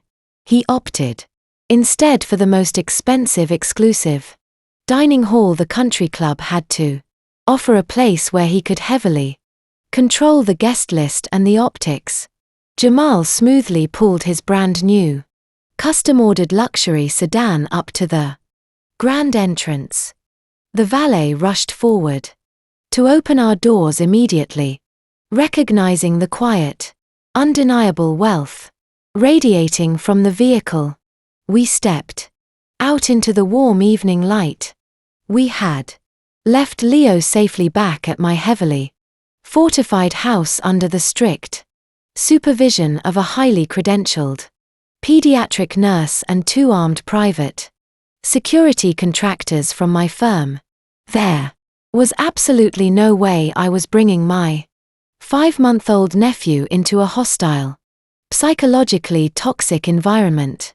Tonight was not about family bonding. Tonight was a highly calculated corporate execution. I did not dress like the invisible, compliant older sister. I dressed like the chief executive officer of Vanguard Crisis Public Relations. I wore a razor-sharp-tailored emerald green pantsuit with aggressively structured shoulders and a pair of sleek black designer stilettos. I wore no jewelry except for a heavy gold watch. Jamal looked equally devastating. He wore a bespoke navy blue suit that fit his broad shoulders, perfectly paired with a crisp white shirt and no tie. He did not look like the despised outcast ex-husband. He looked exactly like a man who had just secured a $4 million settlement and held absolute power over his own destiny. We walked through the heavy mahogany front doors and stepped into the grand ballroom. The space was completely breathtaking, decorated with towering floral centerpieces, sparkling crystal, chandeliers, and walls lined with expensive champagne flutes. My father had spared absolutely no expense, likely putting the entire lavish event on a high-interest credit card he could no longer afford. The room was packed with at least 100 people. Every single aunt, uncle, cousin, and wealthy socialite from my parents' inner circle was present. As we stood at the top of the carpeted staircase, overlooking the ballroom, I immediately spotted the center of the spectacle. Brittany was holding court in the middle of the room, surrounded by a tight circle of fawning relatives. She had meticulously styled herself for the role of the ultimate victim. She was wearing a pale blush-cold silk dress that intentionally made her look fragile, innocent, and tragically maternal. She had completely dialed back her usually heavy, glamorous makeup, opting instead for a pale, exhausted look that perfectly sold her narrative of a heartbroken, suffering mother. As we watched, she dabbed at her dry eyes with a white lace handkerchief, while my Aunt Beatrice rubbed her back in soothing rhythmic circles. My mother, Patricia, was standing right beside her, dramatically accepting condolences from the local country club wives as if she were hosting a wake. She was playing the brave, supportive grandmother, fiercely protecting her deeply traumatized youngest daughter from the cruel injustices of the world. I placed my hand lightly on Jamal's arm. "Are you ready for this?" I asked quietly. Jamal adjusted his suit jacket, his eyes locked dead onto Brittany. "I have been ready for 4 months," he replied, his voice a low, steady rumble. "Let us go. Say hello to the family." We began our descent down the grand staircase. The heavy click of my stilettos echoed sharply against the marble steps. It took exactly 10 seconds for the first person to notice us. A wealthy socialite, standing near the bottom of the stairs, gasped softly, tapping the shoulder of the woman next to her. Like a rapid domino effect, heads began to turn. The polite, quiet chatter of the room began to die down, replaced by a sudden, incredibly tense wave of furious whispering. The string quartet playing softly in the corner seemed to fade entirely into the background as the crowd naturally parted, creating a wide, highly uncomfortable path directly through the center of the ballroom. They stared at us with a mixture of absolute disgust and undeniable shock.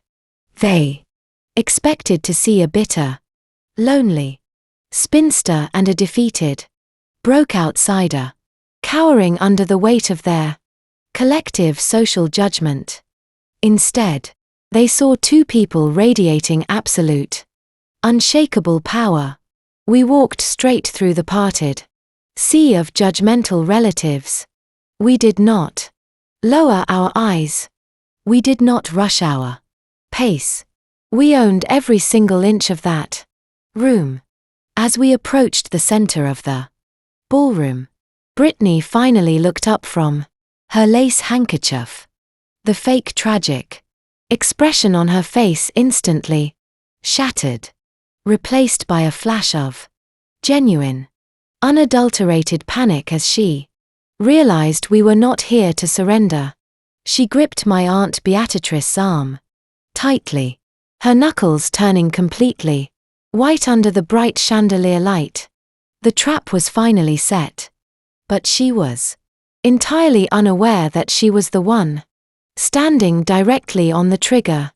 The heavy silence in the ballroom was finally broken by the sharp ringing sound of silver striking crystal. My father Harrison had stepped up to the small raised dais at the front of the room right next to the string quartet. He was holding a tall champagne flute in one hand and a silver dessert spoon in the other. He tapped the delicate glass 3 times, projecting an aura of absolute benevolent authority. Ladies and gentlemen, family, and cherished friends, Harrison announced, his booming voice easily carrying across the massive, brightly lit dining hall. May I please have your undivided attention for just a few moments? The frantic whispering immediately ceased. All eyes shifted away from Jamal and me, turning eagerly toward the patriarch of the family. Harrison offered the crowd a warm, incredibly practiced smile. It was the exact same calculated smile he used to close lucrative business deals and charm wealthy country club investors. Thank you all so much for gathering here tonight to celebrate the arrival of spring and the enduring, unbreakable strength of our family. Harrison began placing his glass down carefully on a nearby cocktail table. As many of you know, the past 4 months have been incredibly challenging for us. Our youngest daughter Brittany suffered from a severe, terrifying bout of postpartum depression. It is a dark, painful condition that affects so many vulnerable new mothers, and it forced her to seek intensive medical treatment at a highly specialized wellness retreat far out of the country. A collective murmur of sympathetic agreement rippled through the crowd of elite socialites. Several older aunts nodded solemnly, dabbing at their eyes with expensive napkins. Harrison paused deliberately, letting the emotional weight of his fabricated story sink deep into the room, before continuing.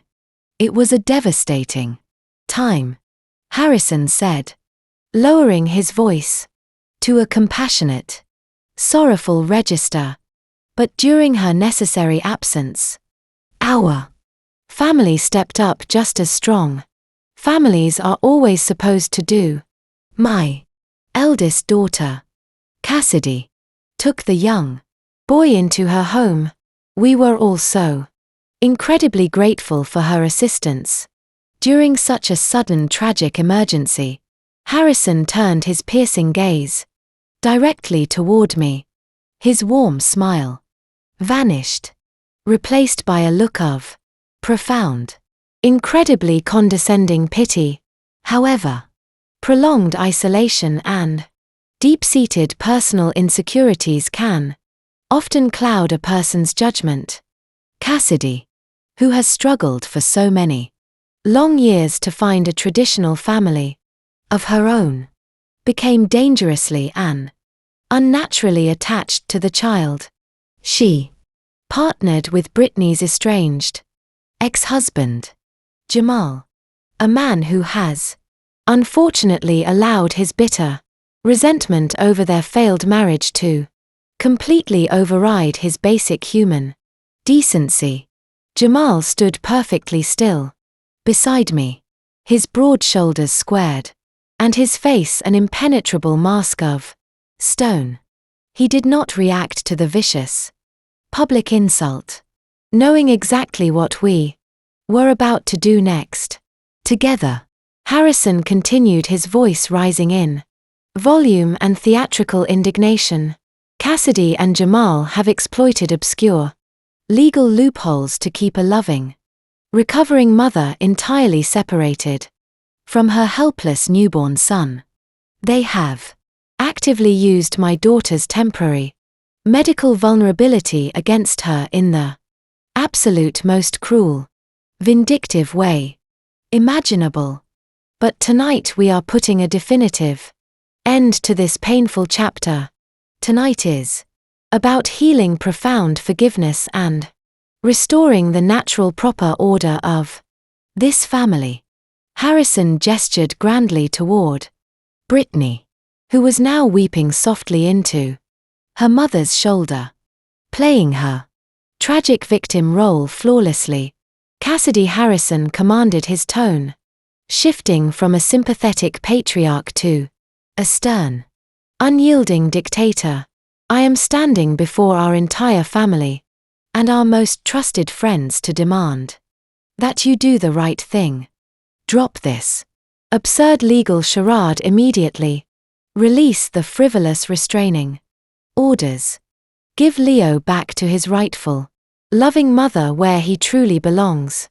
If you do this tonight, right here and now, we will generously forgive your deeply misguided actions. We will welcome you back into the fold. But you must surrender the child. The ballroom erupted into a low buzz of approval. The aunts and uncles were nodding vigorously. The country club elites were looking at me with undisguised contempt, fully buying into my father's masterful manipulation. They waited eagerly for the subservient older sister to hang her head in shame, apologize for her alleged jealousy and comply with her father's decree. Brittany peeked from behind Patricia's shoulder. Her fake tears stopped. A smug smirk tugged at her lips. She thought peer pressure and social humiliation had finally cornered me. I looked at my father on the dais, then at the sea of judgmental faces, expecting a total surrender. I turned my head slightly and made direct eye contact with the audiovisual technician standing near the back wall. I gave him a single, deliberate nod. The moment I secretly gave the signal, the crystal chandeliers illuminating the ballroom instantly went dark. A collective gasp rippled through the crowd as the room plunged into shadow. The string quartet halted their music with a harsh scrape of boughs. Before anyone could panic, a massive projector screen hummed to life, descending from the ceiling directly behind the raised dais where my father was standing. Harrison blinked blindly into the sudden darkness. His carefully crafted, benevolent patriarch persona slipping into immediate genuine annoyance. What is the meaning of this? He barked aggressively into the microphone, waving his free hand angrily toward the back of the massive room. Turn the lights back on this instant. We are in the middle of a very important family announcement. I did not wait for the lights to return. I let go of Jamal's arm and walked purposefully toward the front. The sharp clicking of my designer stilettos echoed loudly in the tense silence. I climbed the short steps to the dais, approaching my father with absolute unshakable confidence. He glared at me, his eyes widening in confusion as I stepped directly into his personal space. I did not ask for his permission. I simply reached out and took the microphone right out of his hand. Good evening, everyone, I said, my voice projecting through the sound system. My father has just painted a moving portrait of our family dynamics. He told a heartbreaking story about a devoted mother and a jealous older sister wanting to steal a life she could never build. It was a beautiful speech, Dad, but there is a significant problem with your fabricated narrative. It relies entirely on the assumption that I am a powerless, financially dependent assistant who needs your social approval to survive. I pressed a small wireless remote hidden in the palm of my right hand. The massive screen behind me flashed brilliantly to life, bathing the Entire ballroom in a stark, icy blue light. Displayed in massive bold letters was the sleek authoritative corporate brand logo of Vanguard Crisis Public Relations. Underneath the iconic logo, my professional headshot appeared, next to my official corporate leadership title. For the past 10 long years, I continued, pacing slowly across the stage so everyone could see my face clearly. My parents told you that I work from my living room, answering emails for a local marketing agency. They told you I was a failure because it made it much easier to elevate Britney as the flawless golden child. But that was a convenient, pathetic lie. My name is Cassidy and I am the sole founder and Chief Executive Officer of Vanguard Crisis Public Relations. The reaction was instantaneous and satisfying. The Belmont Country Club was not filled with ordinary people. It was packed with wealthy business owners, corporate executives, and high-powered politicians. They all recognized the Vanguard name immediately. Vanguard was the notoriously ruthless firm that handled massive corporate espionage cases, embezzlement scandals, and the messy divorces of the ultra-rich. A loud collective gasp echoed through the ballroom. I watched as the chief executive officer of a major tech firm dropped his jaw, whispering my name to his wife in absolute disbelief. He personally paid my firm a massive retainer last year to save his company from a catastrophic data breach. Harrison stared at the massive screen, his face turning an unhealthy ashen shade of grey. The brutal reality of my wealth and immense corporate power was hitting him like a physical blow to the chest. He reached out frantically, trying to grab the microphone back from me. Cassidy, stop this ridiculous, disrespectful nonsense right now. He hissed aggressively through his gritted teeth. You are completely embarrassing this entire family in public.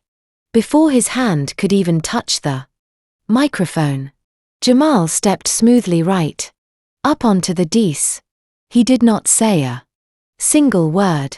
He just stood firmly between my father and me, a silent, immovable wall of absolute protection. Harrison froze instantly, remembering the brutal reality of the active restraining order and Jamal's overwhelming financial leverage over Britney's completely ruined life. I turned my attention back to the shocked crowd of socialites.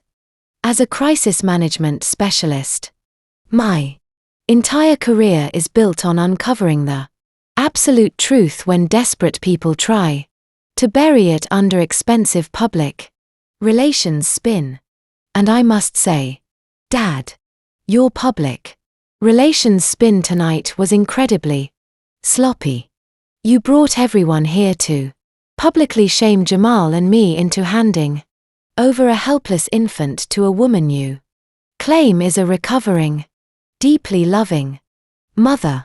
But since you boldly brought up the sensitive subject of Britney's exclusive wellness retreat, I think it is only fair that we show your guests exactly what kind of wellness she was actively practicing. I clicked the small remote in my hand a second time. The massive screen behind me shifted instantly from my corporate logo to a high-resolution scan of official bank records. The stark black and white numbers were blown up so large that even the elderly guests sitting in the very back row could read them perfectly. I used the laser pointer attached to my remote, circling a specific transaction timestamped exactly 4 months ago, right in the middle of a massive winter storm. This is a joint savings account belonging to Jamal and my sister. I announced on the exact same day Britney supposedly suffered her mental breakdown. She authorized an immediate wire transfer. She moved $250,000 into an untraceable offshore shell account. She liquidated her husband's life savings in minutes. A collective murmur of shock rippled through the dining hall. I did not give them a single second to process the theft. Before delivering the next blow, I clicked the remote again. A copy of a police report appeared on the screen, heavily redacted, but clearly showing Britney's signature at the bottom. To bypass the bank's dual authorization security protocols for such a massive withdrawal, I explained, pacing slowly across the dis. Britney marched into a local police precinct and filed a completely fraudulent domestic violence report against Jamal. She swore under oath that he was a violent, abusive monster who was threatening her life. She used that horrific lie to trigger an emergency financial exemption, successfully locking an innocent man out of his own bank accounts while he was sitting at his office desk. Jamal remained stoic beside me, but profound vindication shone in his eyes. The wealthy country club wives who had just been sending Britney sympathetic glances were now staring at her in absolute horror. Filing a false police report to commit financial fraud was a massive felony, and in their elite social circles, it was the ultimate unforgivable scandal. But I was not even close to being finished. I clicked the remote a third time. The dreary black and white financial documents vanished, replaced by a vibrant full-color spread of credit card statements and high-definition photographs. My father told you Britney was recovering at an exclusive secluded wellness retreat, I said, allowing a sharp mocking edge to finally enter my voice. According to her frozen credit card statements, that specialized medical facility was actually the Grand Vilas luxury resort in Cabo San Lucas, Mexico. I pointed the laser at the itemized receipts. Her intensive medical treatment included $5,000 a night, oceanfront suites, daily couples massages, and exorbitant amounts of vintage champagne charged to room service. The photographs on the right side were the final nail in the coffin. My investigative team tracked down her burner accounts and purchased security footage from the resort. The images clearly showed Britney lounging on a pristine beach. She was wearing a tiny designer bikini, holding a massive margarita and laughing hysterically. She looked healthy, deeply tanned, and completely unbothered. More importantly, she was not alone. In every single photograph, she was intimately wrapped in the arms of a tall, muscular man with a deep tan and expensive sunglasses. It was a man who was very obviously not her husband. This is the heartbreaking reality of her severe postpartum depression, I declared loudly over the chaotic whispers of the stunned crowd. She did not flee because she was overwhelmed by early motherhood. She fled to take a luxury vacation with her secret lover, using stolen money, completely free from the heavy burdens of her marriage and newborn child. The ballroom erupted. Aunt Beatrice, who had been rubbing Britney's back just minutes ago, physically recoiled from her as if my sister were suddenly highly contagious. A heavy crystal wine glass slipped from someone's hand and shattered loudly against the marble floor. But nobody even looked away from the damning evidence on the massive screen. Brittany stood frozen in the center of the room. Her pale, tragic facade was entirely destroyed. Her face flushed a deep ugly crimson as the undeniable documented proof of her infidelity and federal crimes was broadcasted to every single person she had ever tried to impress. Patricia tried to shield Brittany's face with her hands, but the damage was already permanently done. Harrison gripped the edge of the dice, his knuckles stark white. "You hacked her accounts," he stammered weakly, his voice barely audible over the loud, furious gossip filling the room. "This is illegal." "No, Dad," I corrected him coldly, looking down at his defeated posture. "It is called legal discovery." Anne, while she was drinking champagne in Mexico with her boyfriend. "Do you want to know exactly where she left her 1-month-old son?" I clicked the remote. For the fourth time, the bright sun-drenched photographs of Cabo San Lucas vanished instantly. The massive screen plunged into the stark black and white of an infrared security camera feed. In the top right corner, the timestamp flashed brightly in bold red font. It read 2:14 in the morning. Exactly 4 months ago. The high-defin microphone attached to my porch camera captured the audio perfectly. The ballroom filled with the incredibly loud howling sound of a brutal Boston winter storm. The sleet sounded like tiny stones striking the pavement. "Watch very closely," I instructed the completely silent room.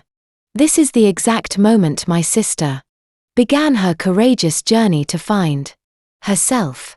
On the massive screen, Brittany's leased silver sport utility vehicle sped recklessly into my icy driveway. The brakes locked slightly as she slammed them in the slick conditions. The heavy driver's side door opened and Brittany stepped out into the freezing rain. The unedited 4K resolution left absolutely no room for interpretation. Everyone in the dining hall could clearly see her face twisted in a scowl of pure annoyance, not the tragic sorrow of a depressed mother. She was wearing a thick winter coat protected from the cold. She walked to the back door of the vehicle and yanked it open. She reached inside and grabbed the infant car seat with one hand. A collective gasp, much louder and far more horrified than the last, echoed through the ballroom as the family watched her march briskly toward my front porch. She did not hold the carrier gently against her chest. She swung it carelessly at her side like cumbersome luggage she could not wait to discard. When she reached the concrete porch, she did not bend down to carefully place the baby in a safe spot. She practically dropped the carrier onto the freezing ground. It hit the icy concrete with a hard, sickening thud that echoed through the high-end audio system of the dining hall. Several women in the crowd actually screamed out loud. My uncle, George, a man who had never spoken a harsh word, let out a loud curse. On the screen, Brittany carelessly shoved a folded note under the plastic handle. She did not pull the thin fleece blanket up to protect her son's face from the sideways sleet. She did not hesitate. And she did not cry. She simply turned. On her heel. Marched rapidly back to her warm vehicle. Slammed the door shut. And sped backward down the driveway. The red glow of her tail lights disappeared into the dark night. I let the video continue, playing for another agonizing 60 seconds. The only sound in the grand ballroom was the howling wind from the speakers and the faint, incredibly desperate cries of a freezing 1-month-old infant echoing from the abandoned car seat on the screen. It was pure unfiltered cruelty broadcasted in high definition. "Turn it off," Aunt Beatrice sobbed loudly, burying her face in her hands. "Please, Cassidy, turn it off. It is completely unbearable." I clicked the remote, freezing the frame on the abandoned car seat. I turned to face the crowd. My sister left her newborn son to freeze to death so she could catch a morning flight to Mexico with her boyfriend. That is the undeniable truth. But what makes this situation truly unforgivable is not just what Brittany did. It is what my parents did the very next morning. The furious, disgusted eyes of every single person in the room slowly shifted away from the frozen image on the screen and locked directly onto Harrison and Patricia. I called my parents. Immediately, I told the crowd, my voice ringing with clarity. They arrived at my house, looked at their abandoned freezing grandson, and explicitly refused to help. They told me to raise him myself because taking care of a baby would ruin their perfect Sunday schedule. They willingly signed a legal waiver surrendering guardianship rights so they could play golf. They fabricated the entire wellness retreat narrative, actively lied to you, and launched a vicious public smear campaign against me just to protect their social standing. Harrison stood frozen on the dais. His face was slicked with cold sweat. Patricia tried to reach out to one of her closest country club friends, standing in the front row, but the woman physically recoiled, taking 3 massive steps backward, as if my mother were entirely diseased. The elite social circle my parents had spent their entire lives worshipping and sacrificing their own children for had just turned against them completely. "You are a monster, Patricia," the woman hissed venomously, her voice carrying across the silent room. "Both of you are absolute monsters." The harsh, venomous words from the country club socialite hung heavily in the air, echoing off the crystal chandeliers. Patricia stood completely frozen, her eyes darting wildly around the grand ballroom. She looked at the faces of the women she had spent decades desperately trying to impress, the women she had hosted at lavish brunches and played tennis with every single Tuesday. They were all staring back at her with unshielded disgust. The flawless public image she valued more than her own children was shattering into a million irreparable pieces right in front of her eyes. Unable to process the overwhelming social rejection, Patricia's mind violently rejected reality. She spun around and focused all of her blinding rage entirely on me, her face contorted into a mask of pure unadulterated hatred. "Shut up," Patricia shrieked at the crowd, her voice cracking wildly. Then she pointed a shaking manicured finger directly at my face. "This is all your fault. You orchestrated this entire circus just to humiliate us. You jealous, vindictive witch. You have Always wanted to destroy this family. You are completely dead to us. Get out of my sight right now, and do not you ever dare to step foot inside my house again. I stood perfectly still on the raised dais. I did not flinch at her screaming, and I did not back away. Instead, a slow, genuinely cold smile spread across my face. I reached into the sleek leather briefcase I had placed on the dais earlier and calmly unclasped the silver lock. There is a very significant flaw in your dramatic threat, Mother, I said, my voice projecting clearly through the microphone so every single person in the silent ballroom could hear my response. You cannot permanently ban me from a house that you do not actually own. Harrison stepped forward, his face flushed with a mixture of confusion and boiling anger. What absolute nonsense are you talking about now, Cassidy? He barked, trying desperately to regain some shred of authority in front of his wealthy peers. We own the Belmont estate. We have lived in that house for 25 years. It is our property. I pulled a thick, legally bound folder from my briefcase.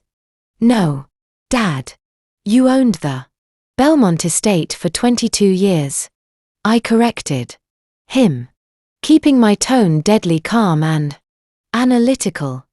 3 years ago, you were secretly drowning in massive, insurmountable debt.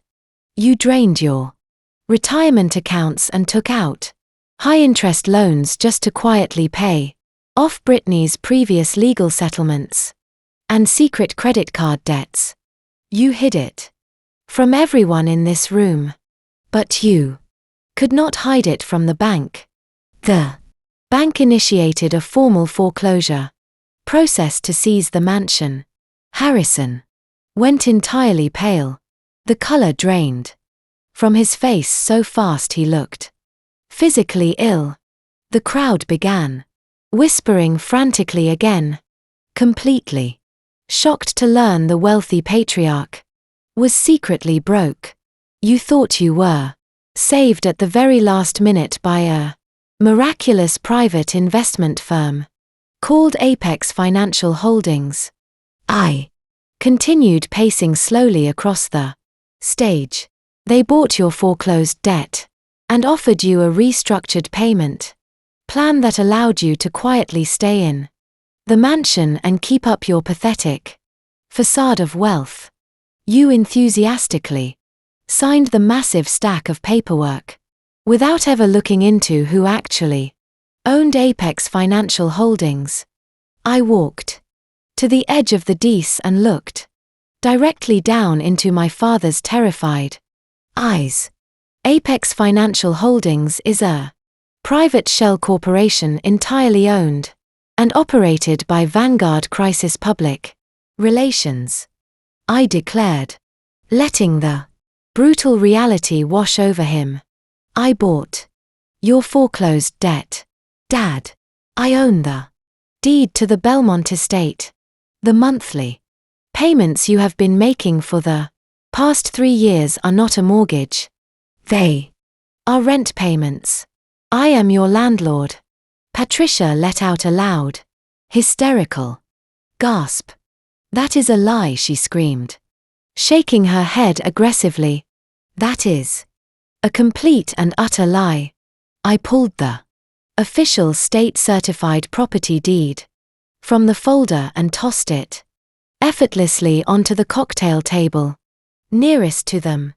The heavy parchment landed with a soft slap. You can read the notarized signatures for yourself, I offered coldly. But I was not quite finished. I reached into the folder one final time and pulled out a single crisp sheet of white paper. Since you clearly violated the moral and behavioral clauses of our lease agreement by orchestrating a vicious public smear campaign against your landlord, I stated, my voice echoing with absolute finality. And since you just publicly ordered me off my own property, I think it is time we officially terminate our arrangement. I let the paper flutter down from the desk, landing perfectly right next to the property deed. That is an official, legally binding 30-day eviction notice, I announced to my parents. You have exactly 1 month to pack up your designer clothes, clear out of my house, and find somewhere else to live. The crisp white eviction notice rested perfectly still on the cocktail table, beside the heavy property deed.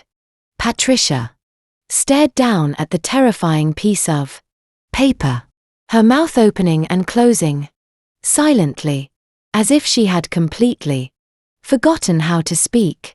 The grand ballroom of the Belmont Country Club was so incredibly quiet that the clinking of ice melting in unattended glasses echoed loudly across the room.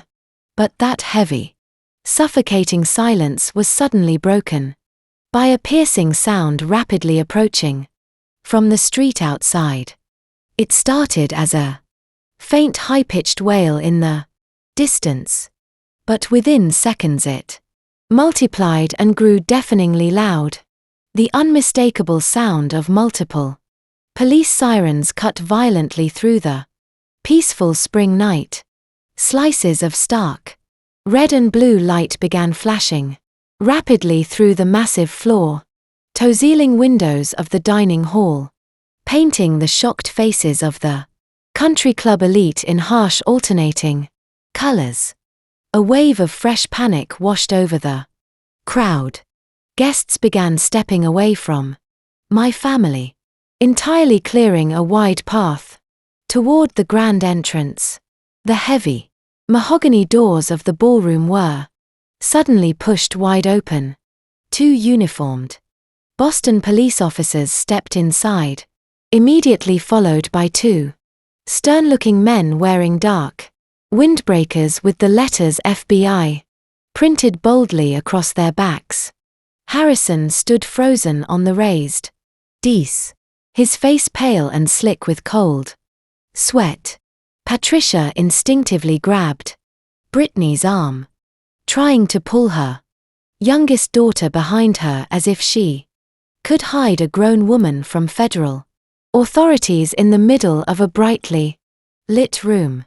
Brittany Harrison, the lead federal agent, called out, his authoritative voice easily cutting through the panicked murmurs of the wealthy guests. He did not ask a question. He stated her name with absolute certainty as he marched directly down the center aisle, his eyes locked entirely on my trembling sister. Brittany pressed herself against Patricia's back, shaking uncontrollably. "Daddy, do something," she whimpered, her voice a pathetic high-pitched squeak. "Tell them to leave. Tell them. This is a private event." But Harrison did not move. He did not shout orders or threaten to call the police commissioner like he normally would have. He was a completely broken man, stripped of his fake wealth and his unearned authority. He just stared blankly at the approaching federal agents. "Brittany Harrison, you are under arrest for severe federal wire fraud, grand larceny, and felony identity theft," the agent announced coldly as he stepped up to the group. He reached out, grabbed Brittany's wrist firmly, and pulled her away from my mother. Brittany screamed, thrashing wildly in her expensive silk dress, but the agent smoothly spun her around and snapped a pair of heavy steel handcuffs onto her wrists. The loud metallic click echoed through the silent ballroom like a gunshot.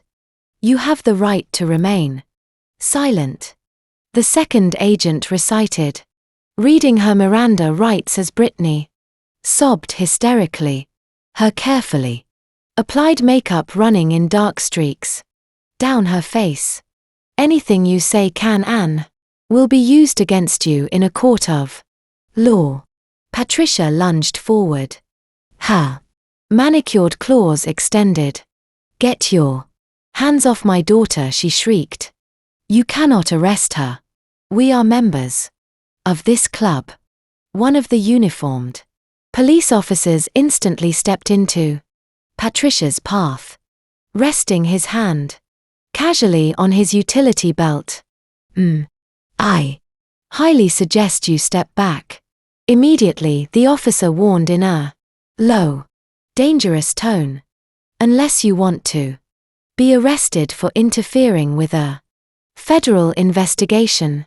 Patricia gasped, shrinking back as if she had been physically struck, realizing that his money was gone, his reputation was permanently destroyed, and his golden child was currently being hauled away in steel handcuffs.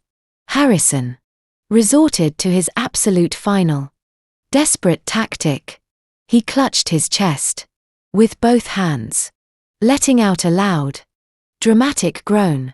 He stumbled backward, knocking over a cocktail table and sending crystal glasses shattering across the marble floor. My heart. Harrison gasped loudly, dropping heavily onto one knee and looking pleadingly toward the crowd of his wealthy, influential friends. Please. Someone. Help me. I am having a severe chest pain. Call an ambulance immediately. He breathed heavily, squeezing his eyes shut, waiting for the frantic rush of footsteps and the concerned cries of his peers. He waited for the country club manager to bring the emergency medical kit. He waited for someone, anyone, to validate his manufactured suffering. It was a pathetic, highly calculated performance designed to instantly shift the narrative and paint himself as the ultimate tragic victim. Instead, absolutely nothing happened. The wealthy business owners, the politicians, and the country club wives simply stood there and watched him with cold, detached disgust. Not a single person stepped forward to help him. Aunt Beatrice actually turned her back entirely, refusing to even look at the pathetic display. The elite society he had worshipped his entire life recognized a sinking ship, and they were actively letting him drown. A passing waiter casually set a glass of tap water on a nearby table, but that was the absolute extent of the compassion the room had left to offer. Jamal and I stood quietly on the dais, watching the spectacular collapse of his empire. We did not need to say a single word. The total silence of the room was the loudest verdict possible. The illusion of the untouchable Harrison family was officially dead and buried. Harrison remained on his hands and knees for a few more agonizing seconds. When he finally realized that absolutely no one was going to rush to his aid, his fake, heavy breathing slowly stopped. He awkwardly pushed himself up from the marble floor, his face burning with a profound, inescapable shame. He dusted off his expensive tailored trousers, refusing to make eye contact with any of the wealthy investors who were now actively turning their backs on him and walking briskly toward the grand exit. The massive ballroom was rapidly emptying out. The elite socialites wanted absolutely nothing to do with a federal crime scene, and they certainly wanted nothing to do with a bankrupt family. The heavy mahogany doors swung shut behind the federal agents, completely cutting off Brittany's frantic, hysterical screams. The stark red and blue lights stopped flashing through the tall windows as the police cruisers pulled away from the country club entrance, taking the precious golden child straight to a federal holding cell. Patricia was left standing, completely alone next to the overturned cocktail table. She looked down at the crisp white eviction notice resting perfectly next to the legal property deed. The absolute reality of her situation finally crashed down on her, with the crushing, suffocating weight of a collapsing building. In less than 20 minutes, she had lost her favorite daughter to the federal penitentiary. She had lost her pristine social standing forever, and she was about to lose the multimillion-dollar mansion that served as the entire foundation of her fake identity. Her manicured hands began to tremble violently. She slowly lifted her head and looked up at me, standing on the raised dais. The vicious, hateful woman who had just screamed at me to get out of her sight was completely gone. In her place was a terrified, desperate woman who suddenly realized she had absolutely no power left. Patricia took a slow, unsteady step toward the dais, then another. When she reached the bottom of the short, wooden staircase, her legs simply gave out. She collapsed heavily onto her knees, the expensive blush silk of her designer dress pooling around her on the hard floor. She looked up at me, hot tears streaming rapidly down her face, entirely destroying her perfect makeup. Cassidy. Patricia sobbed, her voice a pathetic, high-pitched whine that echoed loudly through the nearly empty dining hall. Cassidy, please. You cannot do this to us. I am begging you. You are my dearest, eldest daughter. I carried you. I raised you. You cannot throw your own mother and father out onto the street. We have absolutely nowhere else to go. We will lose everything we have ever worked for. Please have some mercy on your family. I stood looking down at the woman who had spent 35 years making me feel like an unwanted, invisible burden in my own home. I did not feel a single ounce of pity. I did not feel the sudden, overwhelming urge to comfort her. I felt nothing but absolute icy closure. I casually reached up and smoothly adjusted the lapels of my emerald green suit jacket, brushing away an invisible speck of dust from my shoulder. I looked at Jamal, who stood solid as a rock beside me. Then I lifted the microphone back to my mouth, making sure my final words to them would be perfectly amplified. Your dearest eldest daughter, I repeated, letting the phrase roll off my tongue with heavy sarcasm. That is a fascinating term, mother, because just 2 weeks ago, you publicly announced to this entire country club that I was a barren, jealous spinster. You told hundreds of people that I was a deeply unwell, manipulative psychopath who stole a baby because no man would ever love me. Patricia choked on a loud sob, shaking her head frantically. I was just upset, she pleaded weakly. I did not mean any of those horrible things. Cassidy, I was just trying to protect your sister. And what about the morning you stood in my kitchen? I asked, my voice growing colder and sharper with every single word. The Morning you drank my espresso while a 1-month-old baby was recovering from near hypothermia in my living room. You looked me right in the eye and told me to raise him to repay my massive debt to this family. You told me I owed you for not turning out perfectly like Britney. I took a single step down the stairs, towering directly over her kneeling form. You called Jamal a broke, arrogant thug. You called me a sick, vindictive witch. You spent my entire life treating me like a disposable asset, expecting me to quietly clean up every single mess your perfect golden child ever made. But the moment I stopped being your compliant little mule, the moment I actually held the power, you showed me exactly who you truly are. Harrison had finally walked over, standing weakly behind Patricia. He did not say a word to defend her. He just stared at the floor, a completely defeated, broken old man.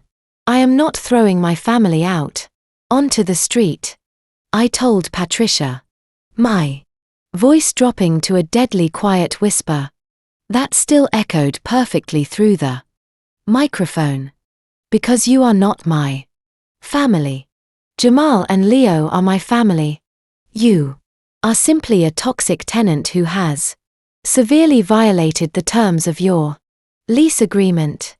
And I do not negotiate with toxic tenants. I turned my back on them entirely and handed the microphone back to the audiovisual technician.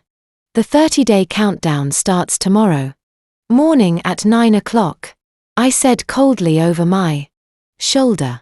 Do not leave a mess when you move out or I will keep your security deposit. I stepped down from the raised dais, leaving the microphone behind. I did not look back. I did not need to see my parents' broken expressions or hear Patricia's pathetic whimpering to know my lifetime of subjugation had officially ended. Jamal fell into step beside me, his presence a steady anchor in the echoing space. We walked together down the center aisle of the grand ballroom. The country club staff, clearing the shattered crystal, stopped and watched us leave. They parted like the Red Sea, offering us a wide path of absolute unspoken respect. We pushed through the heavy doors and stepped out into the crisp Boston night. The cool air hit my face, washing away the suffocating atmosphere of toxic manipulation that had trapped me for 35 years. I took a deep, deliberate breath, filling my lungs completely. For the very first time in my entire life, the air did not feel heavy with my family's impossible expectations. It felt entirely clean. It felt like absolute freedom. The valet rushed forward, practically jogging to retrieve Jamal's luxury sedan from the front drive. He opened the passenger door for me with a polite nod, treating us not like outcasts, but like the most important people who had walked through those doors all evening. Jamal slid into the driver's seat, closing the door and instantly shutting out the noise of the outside world. The quiet hum of the powerful engine roared to life. We did not peel out of the driveway in a rush. Jamal simply put the car in drive and smoothly rolled away from the grand entrance, leaving the shattered wreckage of the Harrison family legacy entirely in our rear view mirror. As we drove down the winding tree-lined streets of the exclusive Belmont neighborhood, the adrenaline that had been keeping me entirely focused and razor-sharp all evening finally began to fade. It was Not replaced by sadness or guilt. It was replaced by a profound, overwhelming sense of absolute peace. I leaned my head back against the soft leather headrest and closed my eyes for a brief moment. "You are absolutely incredible in there," Jamal said softly, his deep voice breaking the comfortable silence. Inside the car, I have spent years sitting through those agonizing family dinners, watching Harrison and Patricia expertly tear people apart with their condescending smiles and vicious whispers. But watching you surgically dismantle their entire fake empire in under 20 minutes was an absolute masterclass. They never stood a chance against you. I opened my eyes and looked over at him. The dashboard lights cast a warm, steady glow across his face. He looked relaxed. The heavy burden of Brittany's betrayal and the terrifying custody battle officially lifted from his broad shoulders. They built their entire lives on a foundation of lies and projected insecurities. I replied, quietly, watching the massive darkened mansions roll past my window. I just turned on the lights and forced them to look at the ugly truth. They spent my entire life trying to make me feel small, so they could feel incredibly large. But tonight was the very last time they will ever have the power to make me feel anything at all. The eviction notice was not just about the house, Jamal. It was an eviction from my life. That chapter is closed. Jamal nodded in profound agreement, keeping his eyes securely on the dark road ahead. "We are going home," he said simply. The word home had never sounded so beautiful to me. We pulled into my driveway 30 minutes later. The secure cameras instantly recognized Jamal's vehicle and automatically unlocked the heavy iron gates I had recently installed. The house was glowing warmly against the dark night sky, an absolute fortress of safety and genuine love. We walked through the front door and were immediately greeted by the quiet, professional nod of the armed security contractor stationed in the foyer. We thanked him and quietly made our way down the hall to the nursery.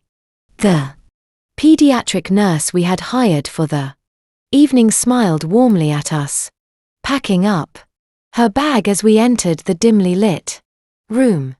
I walked over to the wooden crib and looked down. Leo was fast asleep, his tiny chest rising and falling in a steady, peaceful rhythm. He was clutching a small stuffed bear, oblivious to the massive war we had just fought and won entirely for his sake. Jamal stood right next to me, gently resting his hand on my shoulder. We looked down at the beautiful, innocent boy who had miraculously brought two discarded outcasts together. We had walked away from the toxic family we were born into. But looking at Leo, I knew with absolute certainty that we had finally found the real one. 1 year later, the harsh reality of consequence had finally settled permanently over the people who used to call themselves my family. Exactly 30 days after the country club disaster, Harrison and Patricia were forced to pack whatever meager belongings they could fit into a rented moving truck. They left the Belmont mansion, handing the keys to my corporate legal team, because their credit was completely destroyed by massive debt and public bankruptcy. They could not secure a lease anywhere near their old neighborhood. They ended up on the far industrial outskirts of the city, moving into a cramped 2-bedroom apartment in a decaying brick complex that smelled permanently of damp mildew and stale cigarette smoke. The transition was absolutely brutal for them. Patricia, a woman who had once spent thousands of dollars a month on luxury skincare and designer clothing, now spent her days sitting on a cheap, peeling vinyl sofa she bought from a local thrift store. She still stubbornly wore her old pearl earrings, clinging desperately to the ghostly remnants of a social status that no longer existed. She spent hours staring at the peeling yellow wallpaper, occasionally scrolling through the social media accounts of her former country club friends.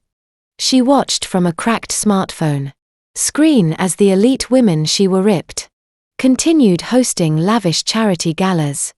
Without her, not a single person from their old life ever called to check on them. When Patricia tried to reach out, her numbers were immediately blocked. The high society circle had excised them like a malignant tumor. Harrison fared even worse. Stripped of his massive house, his fake wealth, and his intimidating public persona, he aged 10 years in a matter of months. He took a low-paying administrative job at a local auto parts distributor just to keep the lights on and pay for their basic groceries. He spent his evening sitting silently at a wobbly laminate kitchen table, staring out the window at the cracked asphalt parking lot. He no longer barked orders. He no longer puffed out his chest to physically intimidate anyone. The arrogant patriarch who had once commanded rooms with a silver spoon and a crystal champagne flute was completely gone, replaced by a hollow, defeated old man who finally understood that his entire life had been a pathetic illusion. The absolute worst punishment for a narcissist is not anger or revenge. It is total suffocating irrelevance. And they were now completely invisible to the world. While my parents served their agonizing sentence in social exile, my sister was serving her actual sentence in a federal penitentiary. Brittany had attempted to strike a plea deal, turning on her secret lover and offering to testify against him. But the federal prosecutors did not need her testimony. The digital and financial evidence my Vanguard team had meticulously compiled was so incredibly overwhelming that the judge handed down a strict 3-year sentence in a minimum security federal prison, completely denying any possibility of early parole. There were no luxury wellness retreats behind the high razor wire fences. There were no oceanfront suites or vintage champagne. Brittany traded her expensive blush silk dresses for a standard issue scratchy khaki uniform.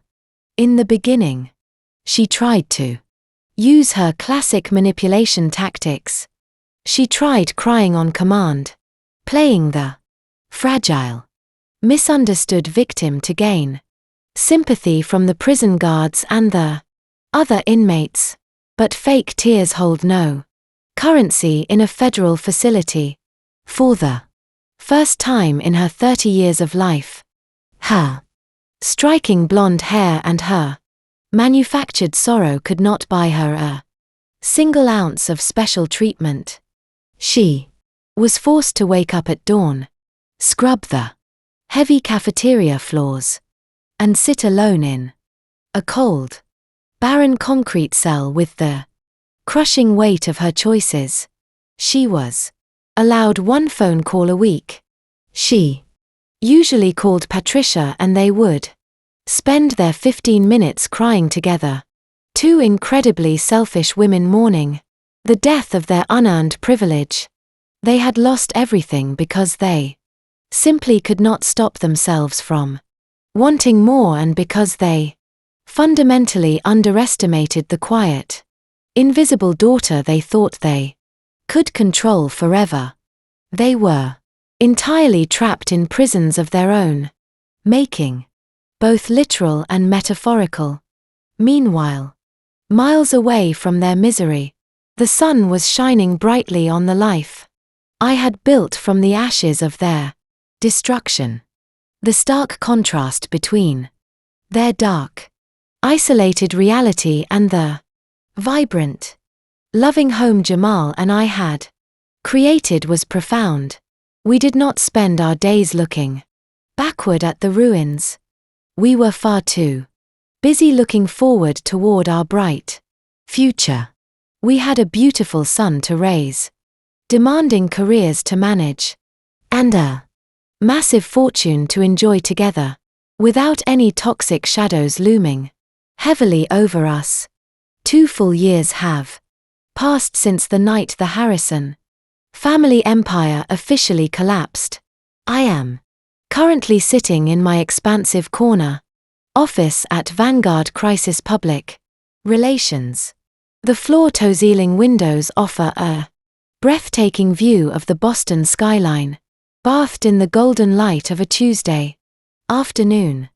My desk is covered in corporate contracts, but my favorite part of this room is the small, brightly colored playmat tucked neatly into the corner. It is a constant reminder of exactly why I fought so hard to build this life. The heavy glass door to my office suddenly swings open. I look up from my laptop and instantly break into a massive smile. Standing in the doorway is Jamal, holding the hand of a vibrant, fiercely energetic 3-year-old boy. Leo is no longer the fragile infant I found abandoned on my icy porch. He is a healthy, laughing toddler with his father's bright eyes and a completely fearless spirit. He drops Jamal's hand and immediately runs across the plush carpet, his little sneakers thudding happily against the floor. Auntie Cassidy, Leo cheers loudly, launching himself directly into my arms. I catch him effortlessly, lifting him up and resting him on my hip.